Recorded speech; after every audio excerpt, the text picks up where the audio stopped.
are we not working? There we go.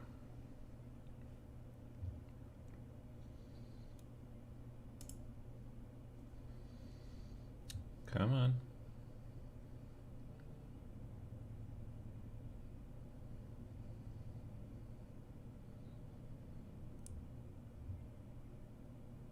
There we go.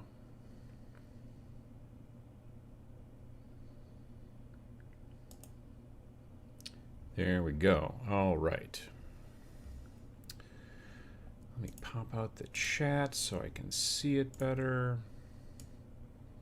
Fun. All right. And there we go.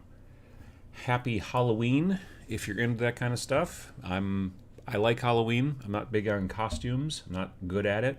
So I'm dressed as me today. All right, we got people here in the chat, so that's good to see.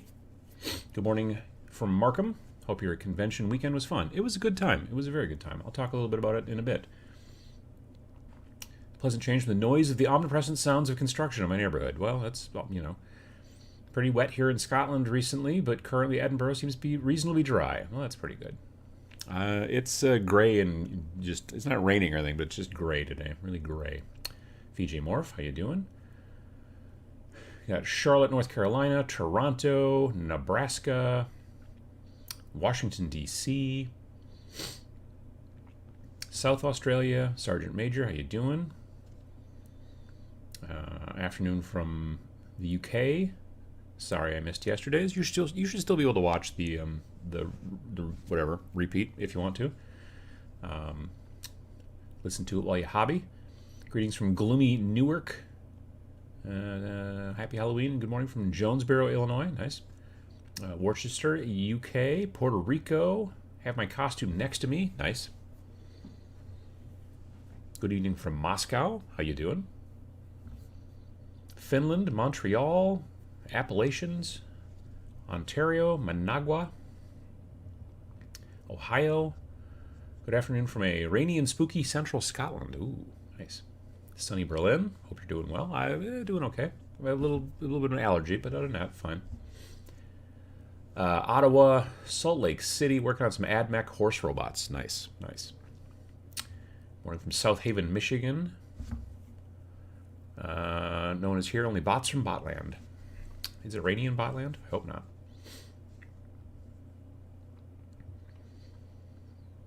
Let's see here.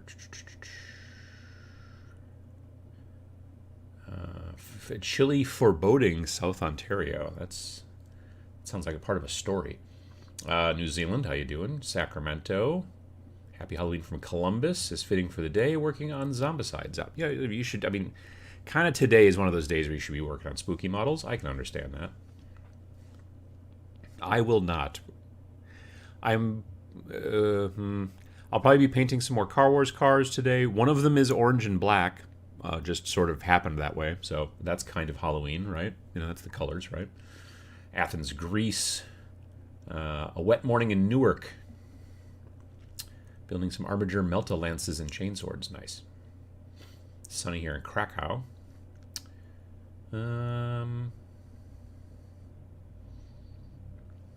Let's see here. Pointless and disappointing Halloween in Townsville. Well, you know. Good morning from Illinois. Hello from Calgary. Rhode Island. Belgium. I think it's Belgium, but it's spelled Beljump. I think that's kind of fun. That's a fun word. Got to go get more candy to hand out to the trick-or-treaters. Ate most of the supply last night. Yeah, that'll happen. Yeah. Speaking of spooky, I finally got Tiny Epic Zombies to the table last week. Fantastic game. Nice, nice. Hey, from Portugal. Are they spooky cars? Like I said, that one is orange and black, but that's about as spooky as they get. Banana Republic, that is New Orleans. Morning from Erskine, Scotland. Orange, black, and purple. Purple is Halloween. I mean, purple's gotten into it, but as a kid, at least, it was always orange and black. Like that was the Halloween. Just like, you know, Christmas is green and red. Although you can say that white frequently comes into Christmas, and the purple kind of frequently comes into, Halloween. No painting for me today after the show. I'm going to go to the in-laws with my wife for wall-to-wall pumpkins. That's a lot of pumpkins, yeah. Building Mantic Goblins. Goblins are sort of Halloweenish, right? A little bit. Sun just rising in Phoenix, Arizona. No pun intended. There you go. Yeah, I suppose it would be. Yeah, that makes sense. Let's see. Hello from Boston. Yeah, I was going through comments in the last video, not the last every other Sunday show, but the video that went up on Friday. After the show, going to my in-laws, and we have lunch usually. And so I'm bringing along my laptop, and after lunch, when there's, I don't know, football watching and things going on for a while before we come home, I'm going to go through the comments, and I'm going to answer every single person who said, what are those awesome, miniatures that are in the thumbnail? Because a lot of people wanted to know. Now, I answered probably half a dozen or more on Friday, but I know that nobody in the comments ever looks at any other comment ever. So I need to go through and answer a lot of folks, because a lot of people evidently are very interested in what those models were. I got them on Etsy. They're 3D prints. Off the top of my head, I forget the name of the person who sculpted them again, but I have the information. So I'll be going through and doing that this afternoon. Are you going to show off your convention swag? Well, it was a very small convention, and there was not a lot of swag. It was Dragonfall was about 250 people, roughly, and that's very much because of the pandemic. The previous time that they ran it, which was in 2019, obviously they didn't do it to 2020 because of the pandemic, but in 2019 there were 650 people or something like that. Now, admittedly, about 200 of them roughly were there for a LAN party, because there was like a LAN party on one end of the big area, and then, so they were all sitting there on their PC games or PC computers, doing stuff, playing games and whatnot. But there were still easily 450 people there for tabletop games in 2019. This year, of course, it's a rebuilding year and all that kind of stuff. But that being said, there were maybe 3 or 4 vendors there. That was about it. So there wasn't a ton there. I did buy some things. I've talked a little bit about them on Twitch. I bought some Osiark Bone Reapers, mainly just out of necessity. I got to the convention, and I brought everything I needed. I brought extra stuff that I didn't even need, a lot of extra stuff that I didn't need. And on Saturday, I was going to play Warcry with Sam. He was there at the convention, and so he brought his miniatures, and I brought the terrain, and I brought dice and markers, or tokens. I brought extra tape measures in case he didn't have a tape measure, all that kind of stuff. And then I realized that I had left my miniatures in the case on the floor in the basement back here at home. So I had everything I needed except miniatures. So luckily, there was a company called a store that was there vending called Grognard Games from Northern Illinois. And they had brought a bunch of basically just used, Games Workshop stuff in, Ziploc bags. And they had a package of Osiark Bone Reapers. There was, 20 of them for $40. And they were painted. Not awesome, but not bad, really. They were mostly done in contrast, and they were fine. And they are the right size for my Skaven, because they're 25mm bases. So I just bought them to use them as proxies. It was fine. And then on Sunday, and so we played a couple of games and whatnot, or maybe 3, I forget. And then on Sunday, I was kind of just looking in the tubs of different used stuff, and I found another package of Osiark Bone Reapers. The first package I bought were the guys with the spears and I think the shields, and these second ones in more tech guard. And then the other one package was mostly guys with swords and shields. And they were painted the same way by the same person, and there was 20 of them again for $40. And I was just like, well, I can use these for something. So I bought those as well. So that was basically about all the swag that I really ended up coming home with. I am planning on, and I've already started, I did a test. I'm thinking of making a video about how to fancy up either pre-painted stuff that you get from a place like that, or like, let's say that these were models that you painted 3-4 years ago and you're a better painter now, so you're like, well, do I need to strip these models, or can I just kind of like fancy them up with some real simple techniques and then at least they'll look better? So I'll probably do a video about that. Started painting this morning before I even turned on the room lights. Thanks, desk lamp. Nice. Do you know when Car Wars will hit retail? I don't, unfortunately. I assume, and I could be wrong on this, but I believe that they're going to try to fulfill all the Kickstarters first, and then they'll launch it to retail. But I don't have any information about when that will be. Starting to get chilly there yet? Yeah, it's. I don't have my watch on, so I don't know what the temperature is. It's probably in the 40s Fahrenheit. So, yeah, it's getting there. It'll keep getting cooler a little bit, as we go. Let's see here. Sorry I'm late. Forgot the American clocks changed at a different time. About to sit down and try and finish my flash gets for October. Yeah, I think next weekend is our daylight savings thing. I don't know why we're off from the rest of the world, but there's a lot of reasons, I guess. Just finished sealing my crypt and trapdoor terrain pieces. No more gray in my collection. Nice, nice. Painting the Balrog from Lord of the Rings. Does that count as spooky? Kind of spooky, yeah. Crazy stoked for the new Warcry box. One of the best boxes in a while, in my opinion. Yeah, I'm looking forward to it as well, yeah. Let's see here. It's going to be a fun and relaxing day. Going to get Chinese takeout tonight and watch some fun, low-budget horror movies. Nice. What about the future of tabletop gaming? What do you think will happen? I mean, I think that you're going to start seeing more and more 3D print, kind of like resin stuff. I think you're going to start seeing a lot of companies producing plastics themselves using CO casting. CO casting is this new, I don't know if it's a technique or a company or whatever, but it allows small companies to be able to make plastic models by, instead of using metal molds, they're using rubber molds, but they still have really good, high quality, lots of really good detail. I brought home some models from Gen Con that were CO casted. I know that Infinity is moving towards that for the plastics that they're going to start producing. So yeah, that's something. I think you'll see some of that. I think that just in tabletop games in general, you're going to see companies who are trying to get the stuff printed or produced closer to home, so they're not having to rely so much on shipping long distances to get the products that they need. AKA, well, we're making a board game, so obviously it has to be made in China. I think that specifically American and probably to some degree European companies are going to start looking for other solutions, because like right now, with the way the shipping is in the world, things are going to slow down as far as that's concerned. It's cool that the Etsy sculptor might get a boost from you showing their minis. I like that. Well, yeah, I hope so too. It's like, the name is like Pepsiskel, something like that, if I remember correctly. Like I said, it's already in the Papzikel. I don't know if there's a Z or a S in there, but it's something like that. But yeah, I'm pretty sure that, and like I said, I got it. I don't remember who printed it specifically, but it was just off of a buyer on Etsy.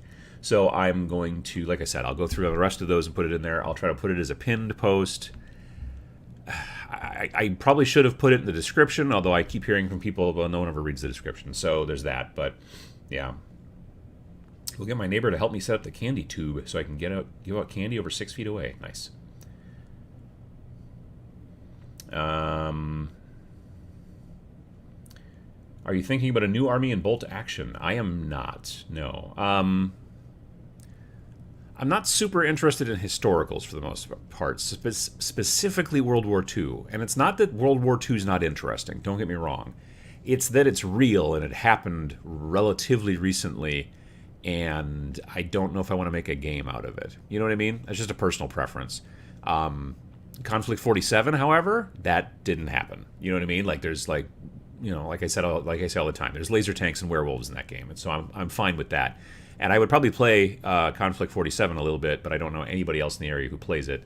And it's a little big as a game to just be like, oh, I'll quickly crank out 2 forces. Because it's not, skirmish. It's not 7-8 models. It's 30 and a tank, usually.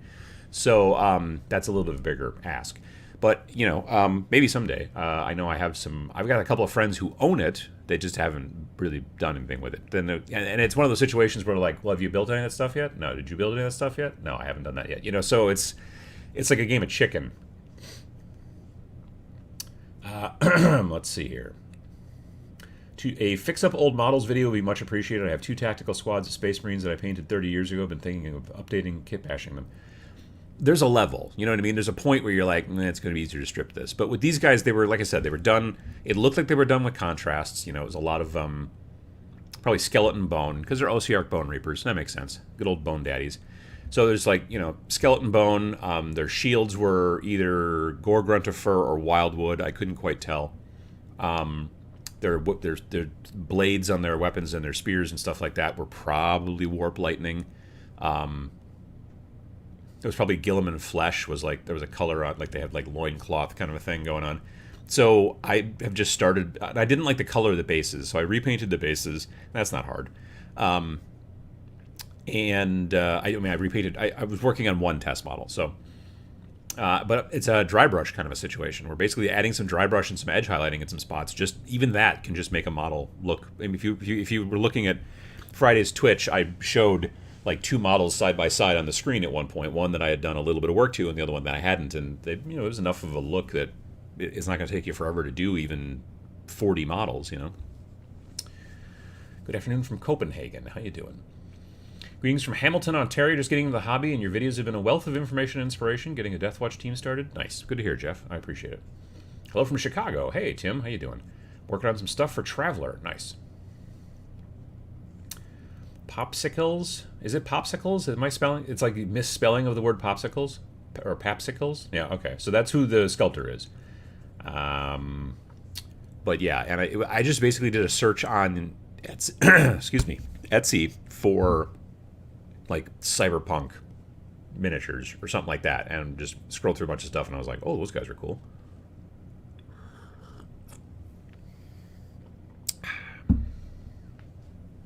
The future is clear. Home 3D printing is the future. Even a narrow-minded grognard like me can see that.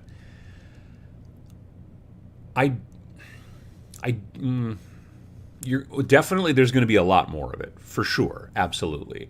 I don't know if Games Workshop will ever get to the point, like they'll probably always make plastic miniatures.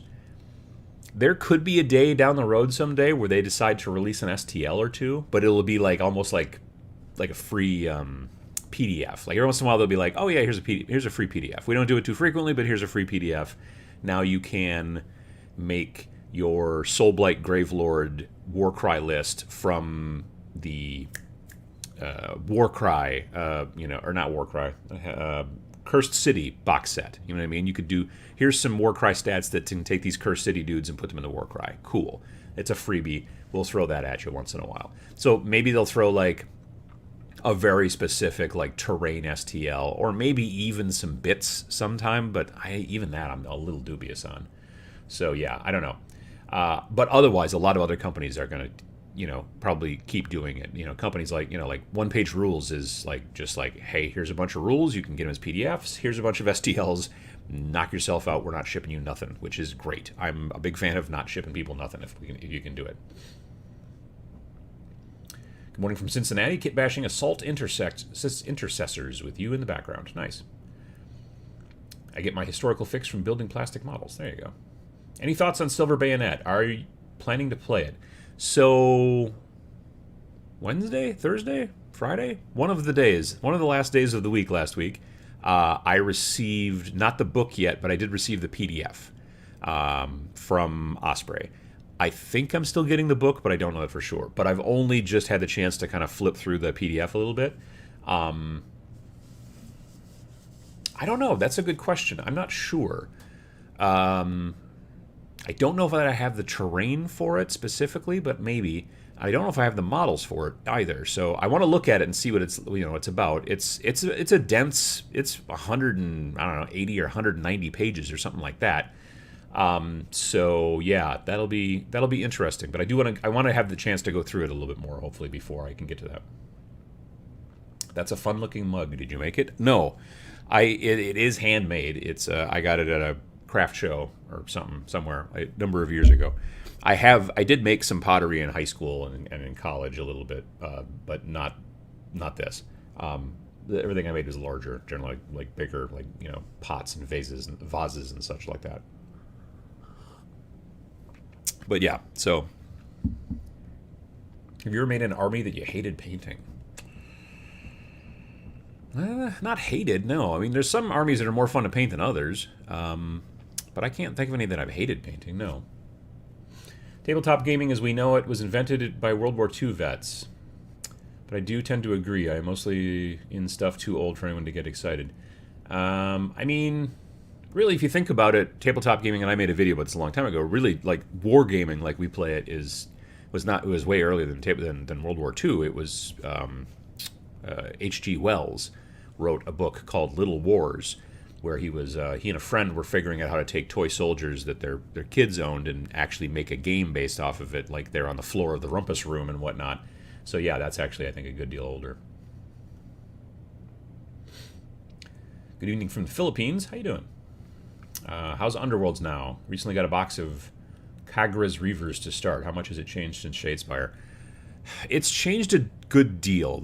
Every one of the big release boxes, Beastgrave, Dire Chasm, the other ones, Night Vault, they add like a new thing to each one. I think it was Night Vault that added magic, and Beastgrave added techno music. I don't remember exactly what happened, but yeah. So they do keep tweaking it that way, and I know that they're also working on.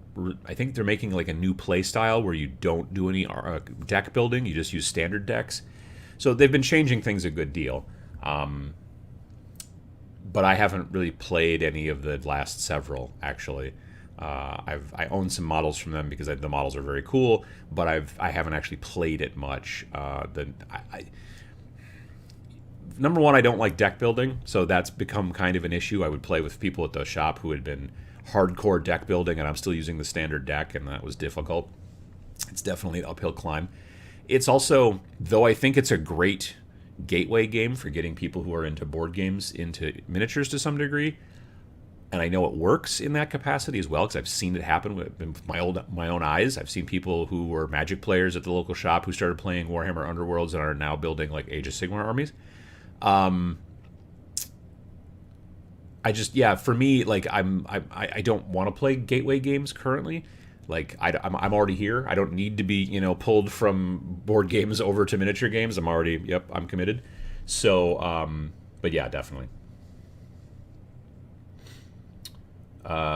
This is becoming part of my Sunday routine, listening to you while meal prepping. Nice.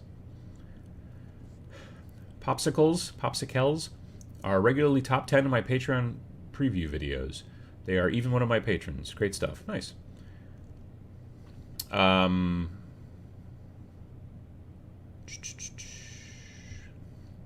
Hello from South Korea, trying to get my wife into this hobby. She's from Connecticut. Oh, well, how you doing? I've actually been working on a display diorama for Popsicles. I'm never going to get that right. With their July Battletech models, they have incredible detail. Nice. Yeah, like I said, I just kind of stumbled across those models on Etsy when I was just looking for cyberpunk stuff, and I thought they were pretty cool. Let's see here. I love printing shoulder pads or just the heraldry for them. That's pretty cool. Quite frankly, I'm sick and tired of this 3D printing will kill GW nonsense. I don't think it will. Home printers didn't kill the book industry either, despite everyone being able to print whatever. Yeah, no, I mean, like I said, I have no belief personally that it will kill Games Workshop. Not at all. It will just become something that will allow smaller companies to be able to produce, miniature designs without having to actually, get masters made, get molds made, all that kind of stuff, blah, blah, blah, have a warehouse full of junk, ship it to people, all that kind of stuff. You're going to see a lot of, you're already seeing it now, tons and tons of sculptors who used to scrabble and scrape to try to get jobs from the big companies and get, underbid by Cool Mini or Not or Asmodee or all these people. They're like, well, we need some miniatures for our board game, and we like your stuff, but, if you could bring the price down a little bit, or get it done a little faster, or all these other things, or you could make the gun a little bit more knifey, that kind of stuff, working with art directors and all that jazz. Now, most of those sculptors are just, not taking jobs from companies. There's a lot of companies out there right now that are like, we need 3D sculptors, and all that sculptors are like, nah, we're good. We got our patrons. We're cranking stuff out. They like our work. They never ask us to make the gun more knifey, and so they're doing great, and so that's cool. So we're definitely seeing that already. That's a definite sea change in the industry. But yeah, no, I think that Games Workshop's never gonna, like I said, the only way that they could ever decide to go 3D printing is if they were selling a proprietary 3D printer that you could only use their resin from, and you can only use their files from, and you had to pay to use it every time, or something like that. I could see that, but otherwise, no.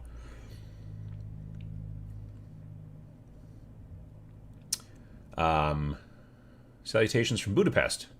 Almost missed, or is it Budapest? We watched Black Widow last night. There was a little joke in there about one guy was saying it was Budapest, and she was saying it's Budapest, and I'm pretty sure it's probably Budapest. I'm saying it wrong. Almost missed the show because of the daylight savings. Painting some Marienburg mercenaries from Mordheim. Yeah, I guess I didn't realize that everybody else had daylight savings this week. We've got it next week. I'm 98% sure. Let me look on my phone. Now, next week there will not be a show because it's the every other Sunday show. Yeah, daylight savings time. And next week I'll actually be at another, well, not a convention. I'll be at a tournament. Now you might say to yourself, Uncle Adam, you don't like to play at tournaments, and that's true. I generally don't, and I'm not playing at this one. But the original plan was I was going to play at this one. It's a very casual tournament, and Mr. Sam Lenz and I were going to, it was a team tournament called Holy Havoc, which takes place in northern Illinois, and we were going to play together and play Age of Sigmar, and then but he's moving from next to a cornfield out in the middle of nowhere, Wisconsin, to here, which is nice. Not my house, but the city that I'm in, which is great. But the only weekend he could really move was the weekend of the thing. So I'm still going just to hang out. I'm going to hang out with Vince and Tom and other people and all kinds of stuff like that. And it's going to be a fun time, but I'm not going to be actually playing, which is fine by me as well. I'll film stuff and whatever. So, but that'll be in between, episodes of this, and so it'll be great. Getting to see your stream is a great consolation for being awake this early in California. Well, that is a bummer, yeah. There we go. Let's see here.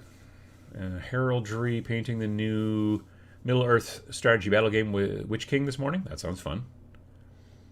I spent months cleaning up and assembling an Eldar army back about 20 years ago. I had everything ready to paint and realized I didn't like them enough to paint them. Such a pity. Yeah, I don't like the Eldars. The aesthetic of it, I think, is the thing. They're probably lovely people. I'm sure that they are. But, like, the cone head sort of situation going on, just the armor, the guns, like, all that stuff, it's just not quite my jam. I want to get a new LED lamp to see things while I paint. Any recommendations? I just use cheap, like they clamp onto the side of your table, and then there's like an arm that's like 2 struts that go up, right? And then there's like an elbow kind of a piece sort of thing, and then 2 more struts, and then there's just a light. It's got like a shade on it and stuff like that, and you screw in a light bulb. Now, I put daylight LEDs in there, and I have 2 of them. And the other thing that I do that is not a necessity, but it's something I do for Twitch and stuff and this is super, super fancy schmancy high tech, is I took some tissue paper that you use for wrapping. You wrap up a thing and you kind of surround it in tissue paper so it's protected a little bit in the box. I took 2 pieces of that stuff and duct taped it to the light shades, so that it would help to diffuse the light a little bit and there wouldn't be such harsh shadows. It doesn't look good, but it works okay, so it's fine. And the LED lights don't get hot. If it was normal light bulbs, I wouldn't do that because the paper would be close enough to the bulb that I would be concerned that if I left them on overnight by accident, which I do from time to time, they could start a fire. But LED lights just don't. I mean, they'll get a touch warm over time, but they don't get hot. It would be very difficult to actually set a fire with LED lights. So there's that. But I don't have any like specific, like craft type lights. I've seen them before where they've got like one of those lenses in the middle, so you can kind of like close up and all that stuff, and they've got like a round light. But I don't own any of that kind of stuff. Good morning, Uncle Adam. Listening while waiting for my P.O. box to open to go get my sons of Bayamat models and Tome. Nice. Proxy models, but I love them. Cool. Let's see. There's a thing about Budapest. I hope 3D printing kills scalpers instead. Well, I don't want them to die, but I hope it kills the concept of scalping. That's a good idea. Ended up trading an entire army for an Adeptus Mechanicus force, something I'm far more likely to paint. There you go. That's cool. New Underworlds group yesterday looked fun. I like the Pirate Ogre. I've never played the game, but some of their models have been top-notch. Yeah, like I said, I bought warbands for them because I'm like, I'm going to either just have a good time painting them or I'm going to use them for something else. I think the most recent one that I bought was the Crimson Court. I know I picked that up. I made a cabal of demons for Reign in Hell, the game that Vince and I built. And I wanted to make a cabal that was all GW models. I also did a cabal of all 3D printed non-GW models. But the GW one, 2 of the models in that are also from a warband for Warhammer Underworlds it's a Nurgle thing called the Wormspat, I believe is the name of the box, and I think it just comes with 3 models in it, and 2 of those 3 models ended up in that cabal. One I used as a corpulent demon, and one I used as a armored demon. So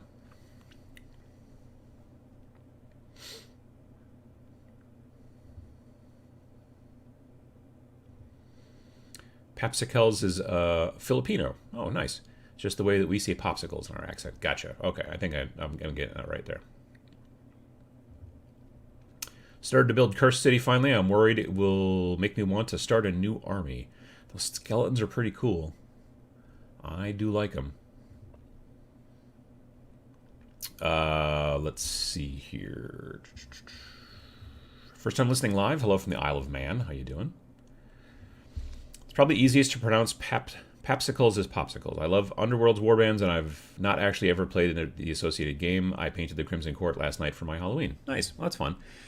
Yeah, I mean, the models are great. And also the thing is that's also cool, and it's a smart idea on their part, Games Workshop for the most part, you also can get Age of Sigmar rules for, I believe, pretty much all of the warbands. So the upside is that you can then take those warbands and be like, well, I'm using them for, Warhammer Underworlds, but I can also then use them into my Age of Sigmar army if I'm using the same, thing or whatever. Or I can be like, well, I already have these models. I might as well start an Age of Sigmar army. I guess that's a thought process that some people might have, but that's the idea, I think, is to help kind of drive you towards building an army game army. So yeah, yeah, I don't know. But I do wish that we could get Warcry stats for more of. I think some of the models they do have some Warcry stats, but I'd like to see more. Don't bring a gun to a knifey fight. Sure, I can understand that. GW will charge exorbitant price on STL files too. Sure, I can see that too. Oh, scrolled a whole bunch. I am a sculptural artist myself, though my work is much larger. Glad to see this kind of change happening. Absolutely. Currently, hobby printers are a pain to use, maintain, and store somewhere. Many people will just not like to deal with the mess and you'll just buy models. Certainly, yeah. I mean, the majority of people are just going to be like, I'm just going to buy that. But you're also starting to see a lot of people who are like currently like me, who are like, I mean, I own a printer now, a resin printer. I have not set it up yet. I'm still trying to figure out. I've run into a problem with the basement window that I was like, I'll just knock out a piece of glass here. Well, it turns out there's 2 windows. And so, anyway, but that's neither here nor there. There are a lot of folks out there, too, that are just like, I want this cool model that I keep seeing on Patreon here or whatever. And so they'll just talk to a friend or find somebody on Etsy, that kind of stuff. So the thing that's the biggest benefit in my mind from 3D printing starting to get big in this industry is not that it's sticking it to the man. It's that crazy weird stuff is coming out because it is now financially viable.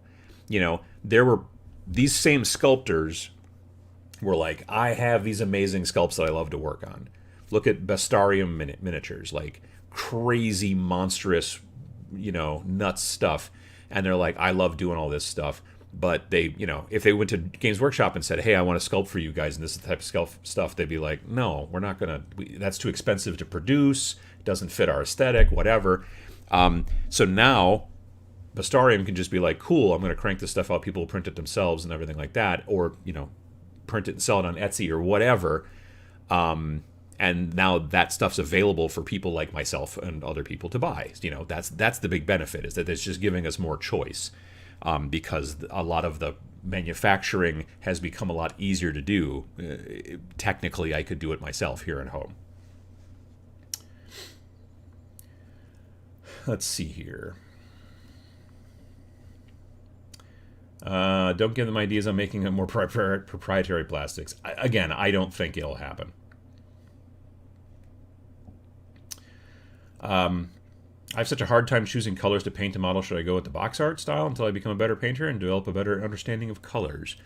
I mean, that's a solution. That's a way to go. You know, or just honestly, one of the things that I like to do too sometimes is to just do a Google search, like a Google image search. So let's say you're painting Black Templar, but you're just not feeling the just standard black and white. Just do, you know, Black Templar, GW Black Templar color schemes or something like that. And you're going to find a lot of images, and maybe you're like, oh, maybe kind of a warm black and like a cream color on the shoulder pads. That's the way to go. Or, you know, whatever. You know, that kind of stuff is using those resources, you know, Google image search, stuff like that is really helpful actually, for at least, even if it's not something where you go, that's exactly what I want, you'll be like, that's sort of cool, but what if I did this? Or it will somehow otherwise inspire you, and that's really the cool part. Just painting up some Stormcast for me and a couple of friends' Path to Glory games while listening. Nice. Has your opinion on the new Kill Team changed after it being out for a few months now? Not particularly. I've got a bunch of other stuff in the way right now, like other things I'm trying to get done and painted and stuff like that. I still want to build and paint the Orc Commandos that came in the Octarius box, and then I will probably just...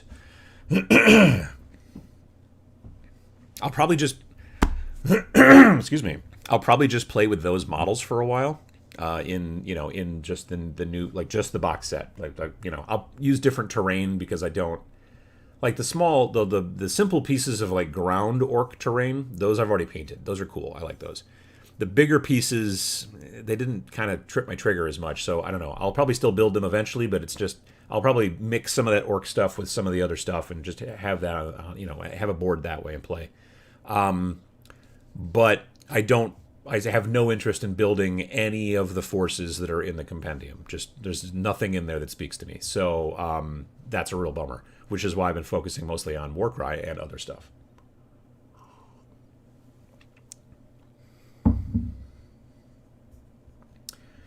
You can use white plastic shower curtains as diffusers too. Oh, yeah, sure, I can see that.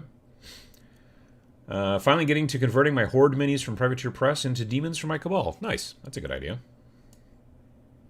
See, that's the thing. That, like, anything can be a demon. People are asking us from time to time, they're like, well, where do I find demon miniatures? And you're like, any D&D monster can be a demon. You know what I mean? Like, anything you find from WizKids, Reaper, like Bones and stuff like that. Any kind of, like, fantasy monster, you can be like, that's a rock demon. Why not? You know what I mean? There you go. The monkey with a knife in the new Underworlds is amazing. The monkey with the knife is pretty good. I watched Band of Brothers again, so naturally it's time to drag out my bolt action stuff. Nice. Worm Spatter are such great sculpts. Yeah, one of the guys... I think it's the dude who's got more armor and is less shirtless. He had like this sort of top knot hair thing going on, and I cut that off. And I saved it though because then I put it on my leader, who was actually like a Slanesh. I think he's a Slanesh guy. He's real pinchy. I can't think of his name off the top of my head. And then I think those guys also had a lot of big shoulder spikes and stuff like that. And I got rid of a bunch of that stuff too, kind of sanded that stuff away. But they're fun. I got to finish up their bases. Getting ready to play my first game of Age of Sigmar, starting a narrative campaign, actually. It's only taken since the Soul Wars box to finally start playing. Well, that's cool. What's your most underrated tool or technique? Most underrated tool or technique? I don't know. I think that people sometimes make fun of dry brushing more than they ought to. I would say don't sleep on dry brushing. You can do a lot with it. I think maybe that's probably where I'm going to go with that one, I think. I'm making a Bloodborne-inspired Sisters of Battle Force for Kill Team. Looking forward to seeing the new Tau Sisters box as a change. Yeah, I mean, that'll be interesting, too, is seeing that stuff, you know, what's going to be going on there. Dungeon Bowl was the best thing yesterday. I like the Warcry stuff the best, I think. I definitely, I like the Warcry stuff the best. I've purposely not watched any of the Warhammer previews because I'm trying to maintain focus on my current projects. It is easy to be pulled away by, like, some hobby butterfly.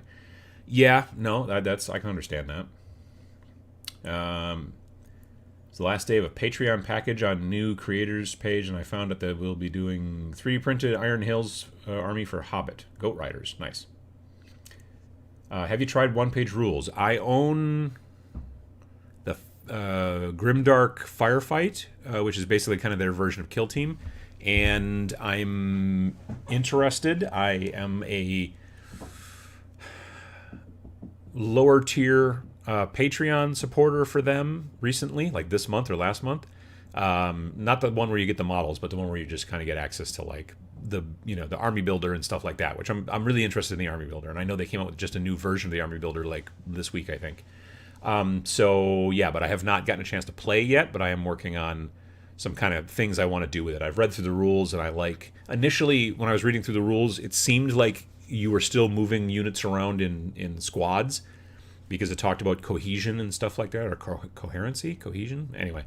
But as it turns out, that was just an unfortunate like diagram at the top of a page that I just glanced at one time, and I'm like, well, I don't want to move guys in squads, that's not skirmish, and then I just sort of didn't look at it for a while. But then recently I found out that there are some units you move in squads still, but they're kind of few and far between. Most of the units you move is singular, models, and so that was just an issue on my part. But I am interested, and I want to go down that road. I recently moved. My printer is currently a little coffee table. Yeah, that happens. Are you excited? How excited are you for Warcry Red Harvest? I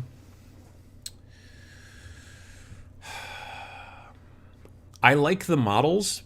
I like both of those teams. I initially did not like the Spider Dude, but as I see the rest of them, I'm like, okay, cool. I'm on board. I like that. I think it'd be fun to have Spider Dudes versus Bird Dudes, like the Corvus Cabal versus the Tarantula Brothers or whatever they're called. I like the barbarian type folks. Those are pretty cool too. I love that they're not crazy over the top chaos shenanigans, where they've been just carving chaos symbols into their face over and over again. I like that because the benefit to that is I'm like, these guys can be used in so many different games. So that's very cool. The terrain at first I was like, that's really cool. Now as I keep looking at it, I'm like, honestly, they knocked it so far out of the park with that first set of terrain in the original starter box. I can't even. So this stuff's fine. This stuff's cool. I thought it was interesting that in watching the Twitch stream, I swear, and I guess I should record this now in the future, I don't know, but I swear Eddie said, well, the box is going to come with the core book. And that's really cool. And then now on the website, they're saying that that's not the case. So, I understand miscommunication, not misinformation. They're not like trying to put one over on you. It's just, it's a big honking billion-dollar company, and not everybody's always on the same page. I work for a small company where there's like 6 of us, and sometimes we're not all on the same page. You know what I mean? Like, my wife and I, there's just the 2 of us, and sometimes we're not on the same page. So I get it. I don't think that there's any malice in that. But yeah, it's... I got to be honest, like, I'm kind of, if there's, I don't think there needs to be the big actual full-blown core book in this box, because you can buy the core book separately. And for people who are like, I already bought this, or I already have the core book, you don't need a second one. So it would be weird when they said, oh, it's going to have the full core book in it. I was like, well, that's kind of weird. So I don't know. They may have just the core rules, like the actual mechanics, but none of the, what do you call it? Like none of the... narrative campaign stuff and all the other stuff that's in the book. I don't know. We'll see. But I'm looking forward to it. I need to buy a grow tent to make printing possible again. I was thinking about that too, about just because they sell these on Amazon that are not, you can get real small ones, but it would be big enough for a printer, a 3D printer, a resin printer, and then you hook a hose up to it because they already have holes for venting and stuff like that. And yeah, I've been thinking about doing that too. Whoops. There we go. Let's see here. I think competition kind of helps keep prices normalized now that Patreons and 3D printing are available. That's also a good point. Yep. I mean, for most everybody else, if Games Workshop's not paying attention to that as far as I can tell. But yeah, for other companies, it's probably true. For starting Warcry, would it be more advisable to buy one of the specific Warcry warbands or one of the Age of Sigmar start collecting boxes? It depends on what you like. I'm going to be perfectly honest with you. Like, if you're like, I need to be competitive and play in Warcry tournaments, I keep hearing that the regular Age of Sigmar models are better stats-wise than the regular Warcry models. I don't know if that's true, but it's something I keep hearing people say online.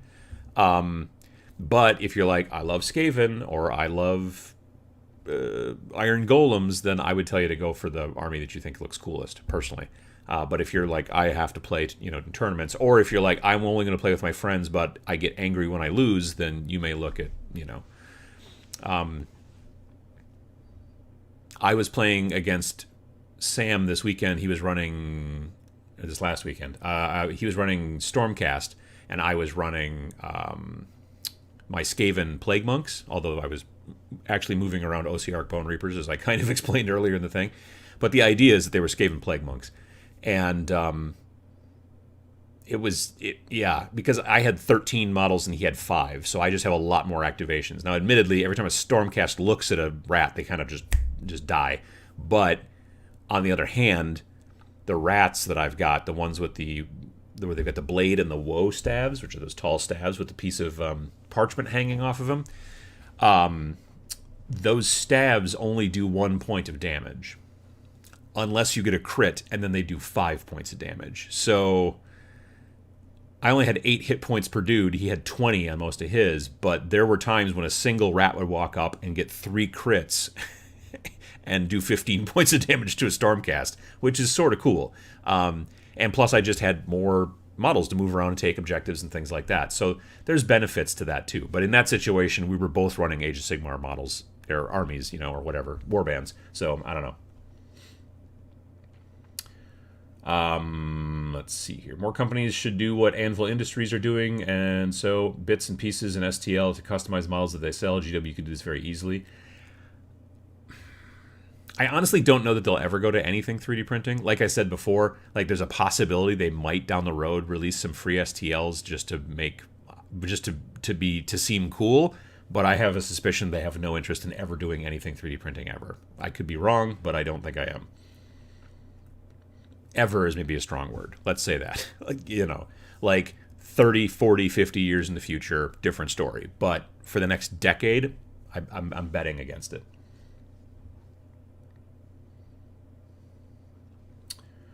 Let's see here. Brett and Casey did the last episode of their podcast about copying the box art. There you go. Yeah.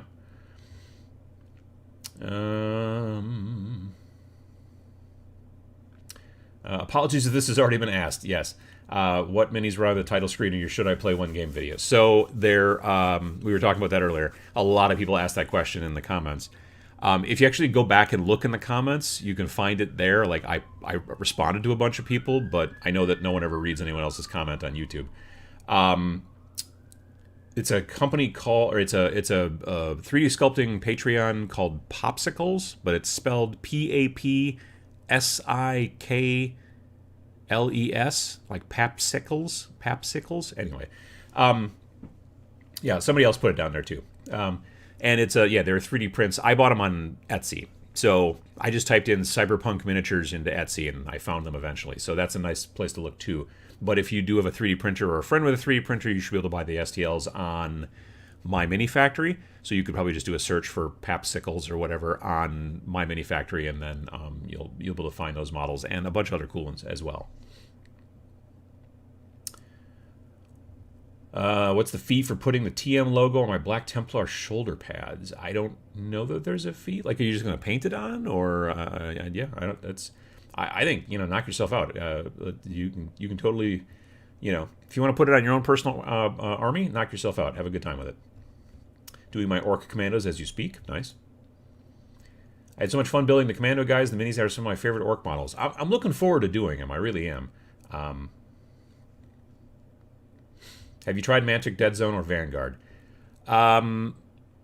When Dead Zone 1 came out, I built and painted terrain. I built the Enforcers and the Plague, is that what they're called?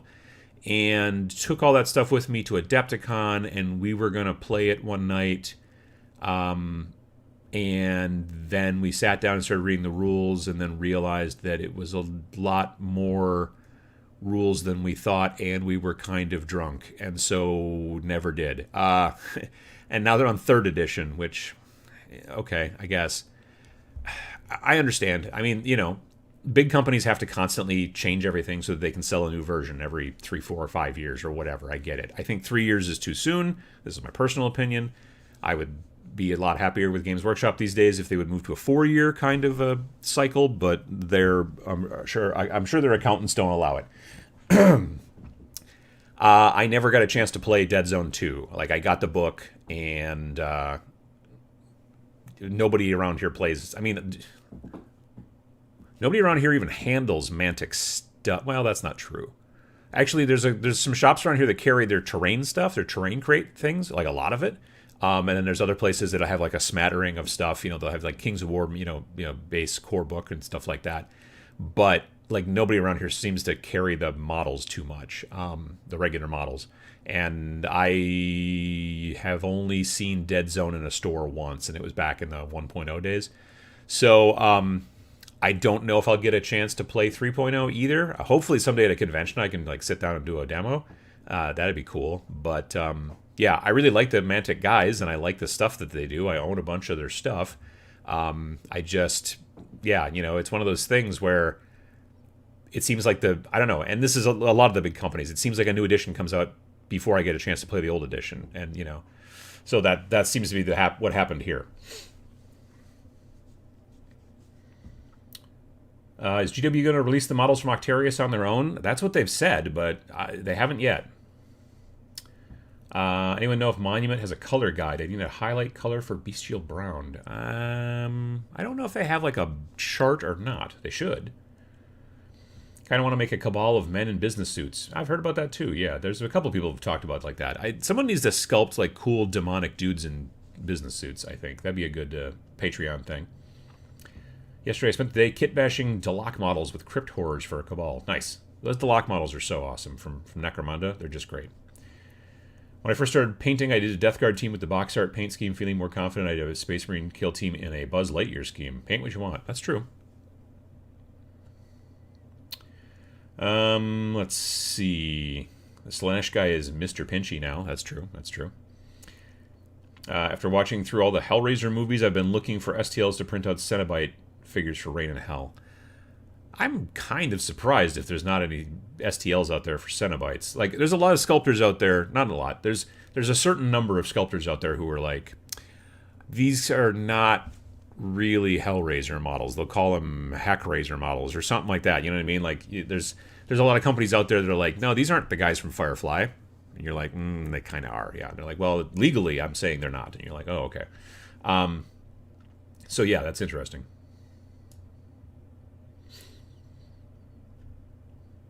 Let's see here.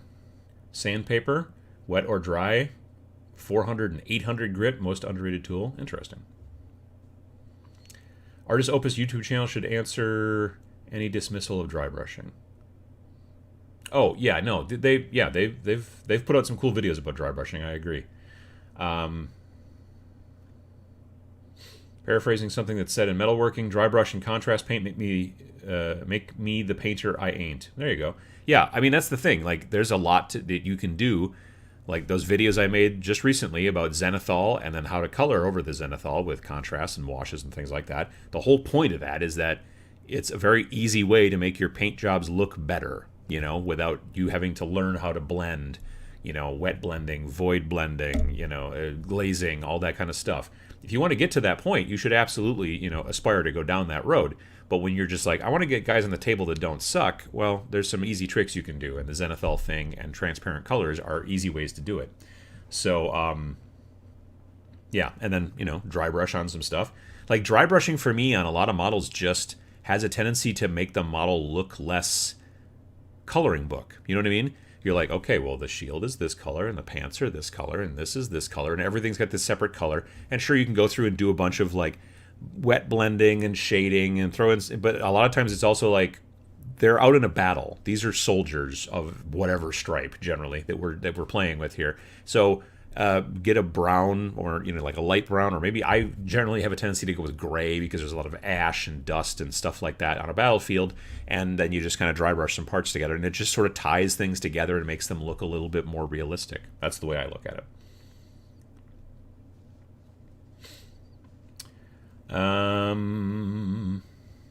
Did you talk about how much the Jagatai Khan model looks like Mini Wargaming Dave yet? I mean, I don't think Dave's hair is the same, but it does kind of look like a little bit like Dave. You're not wrong. I do list shows of Patreon and Kickstarter miniature campaigns. That's cool. Let's see here. I feel like GW will never do 3D printing for home. I mean, never's a very long time, obviously, but probably not for quite some time. I will give you that. And when I say quite some time, I mean easily a decade, if not longer. I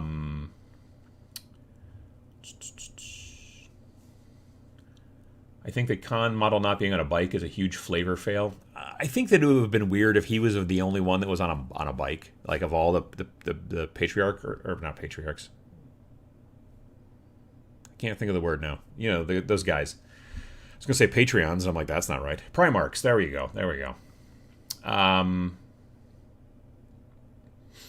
Just for fun, I used my $15 voucher to order White Dwarf 468 on the GW website. $15 free voucher from Warhammer Plus. The magazine issue is just $11. I still ended up paying $6 for shipping.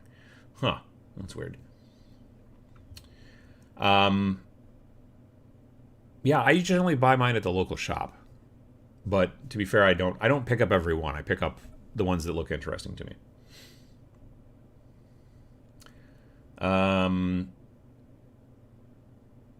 How do you feel about the broken Slaughter Fiend spam? I guess I haven't seen any broken Slaughter Fiend spam specifically. If you like big, muscly women, the Dark Oath Warband will serve you well. Yeah, those are cool sculpts. I like those a lot. I like the spider dudes. They look like they would make cool alternate Gene Stealer cult figures if you're going to kit bash and convert. Yeah, I can see that too. Let's see here. Spider dudes make for excellent Rain of Hell demons. Yeah, I could see that. I'll wait till they come out, but I thought the Warcry spider guys would have some nice bits to bash with Delac. Oh yeah, that'd be kind of cool too. Yeah, I could see that.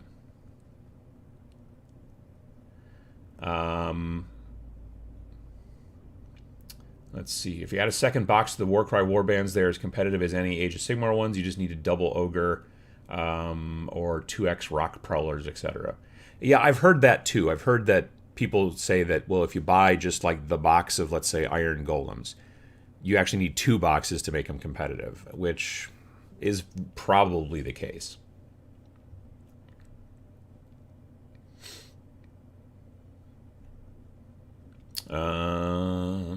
Let's see here. Papaskells is going to have some cool Dune-style models, but they were NDA and have to release something else. Just had a quick watch of the Warcry part of the stream. Says that the core rules... He says the core rules, not the core book. That could be. That could be. So, yeah, I don't know. I gotta be honest, I'm a little... I don't like where they're going with this. Well, we're just going to keep releasing these big boxes. You know what I mean? Because if you've already bought one of the boxes, you're buying stuff that you don't need when you buy the next box. Like, it seems to me like Kill Team, they're making it so that if you want to keep up with the rules, you have to buy another $170 to $200 box every quarter. Like this new Calanth, or whatever the heck you pronounce it, box, sounds like it has terrain rules in it that should have been in that should be in the core book. Like they just did an article recently on Warhammer Community that was like, oh hey, here's new terrain rules.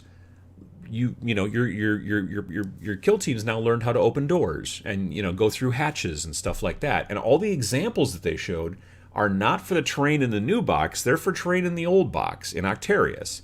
So I'm like, well, if you're showing us examples of like how to use the stuff in the old box, why wasn't the rules in the old box for that? You know what I mean? Like, why aren't these terrain rules in the core book? So is there going to be a way I can get the terrain rules that should be technically in the core book without having to buy a $170 to $200 box? Maybe with models I don't want. Maybe I don't want Sisters and Tau, and I don't want the terrain, and I don't need another board. I just want these rules. At least in the past... Like the Elites book, it was just another book you bought, and then you could add on the parts to it you wanted. Now, this situation sounds like if you want to get those terrain rules, the only way to get them is to buy another box. So if they're just going to do this thing where it's basically like a subscription service, and you have to keep up with the rules, you have to come up with buy another box every quarter.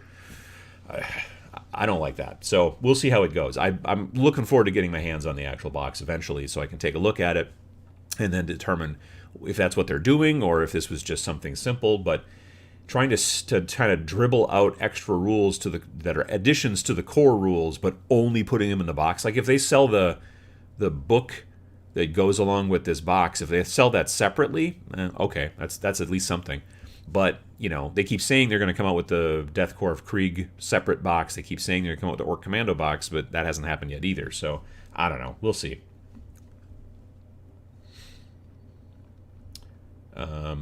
Playing drunk never seems to work out well, especially if you're trying to learn the rules. That's for sure. But it's Adepticon, and we were having a good time. Working on my first diorama featuring 3D printed Prometheus from Stargate. Oh, that's cool. I wish GW waited a year and released 9 all in 6 months. Honor of Halloween, what are your Living Dead games? Games that are out of print and should be brought back or deserve more love before they die.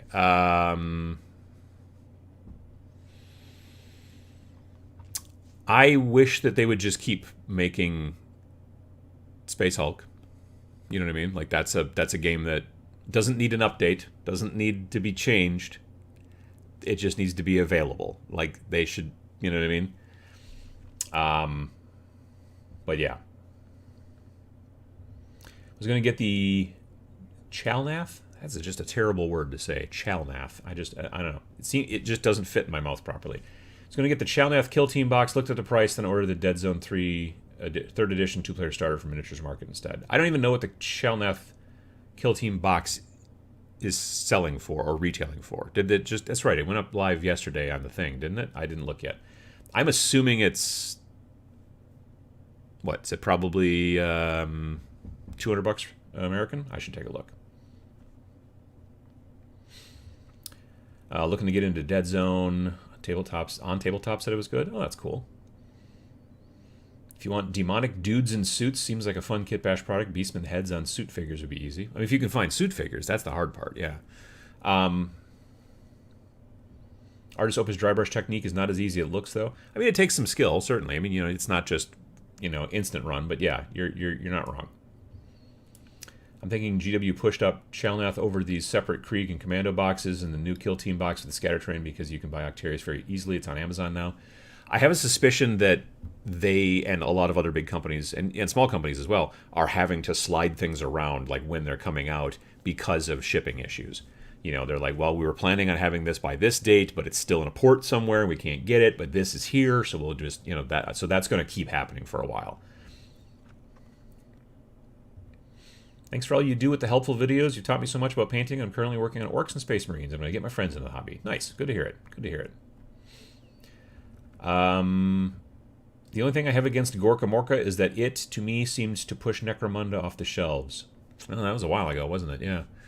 I had some friends who played Gorka Morka. We were gonna we kicked around the idea of, this is maybe 6-7 years ago. We kicked around the idea of kind of trying to just have a fun, like, local kind of group campaign of Gorka Morka, but it did never quite take off. I think I bought a used orc truck from somebody that's like primed black, and I was like, okay, well, this will be, you know, the start of that, and then it just, as a lot of things do, sort of just crapped out. I'm excited for the new Age of Sigmar Battle Tome for Maggot. I wish there were some new models that other than the Sorcerer. Yeah, I think that I was interesting yesterday too. I was interested. Ba-da-doom. Here we go, and we'll click on this. So yeah, they had the thing, the presentation and whatever. There's the new 40K box, which is, I think it's very interesting that they went this direction with the story. For those of you that don't know, the idea is that a Genestealer cult started on Terra. Holy Terra. Just all of a sudden, Genestealer cult starts, like, they keep saying, underneath the throne. Like, it's literally, like, in the basement of the big, you know, whatever. Which seems unlikely. But still, just the concept that would happen, especially, like, that, like, you would think that as soon as the Custodes learned about it, as soon as they were like, wait, Genestealer cults where? They would just go in and just destroy everybody. And maybe that's what this is, but it seems like it's already gotten kind of big. And so that's interesting they're doing it with the story, because generally you're like, no, everything's hands off to Holy Terra unless it's Horus Heresy. Everything else we're kind of, you know. So that's kind of cool. Now, the one kind of a bummer, though, is that this box set is all models that you can currently get, except for, like, one Genestealer lady who blows things up, and, like, one dude who is a Custodes but doesn't seem to have armored pants. Like, he doesn't have armor on his legs. He's just got, like, boots. This guy. Like, and I'm sure there's a reason for it, and that's fine. But I was just like, I always expect, like, the big dudes in gold to just be covered everywhere in this gold armor. And I'm like, is he wearing leather boots? Huh, that's weird. But anyway, yeah. So, you know, these two models are neat. But again, if you want those models, you're probably going to have to wait 6 months to a year until they eventually come out as separate models. Or you buy this whole box, which you may not want. So that's kind of a bummer too.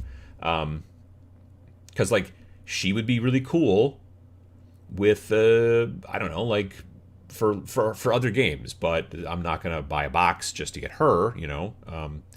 Like, this guy could be used in other games as well, potentially.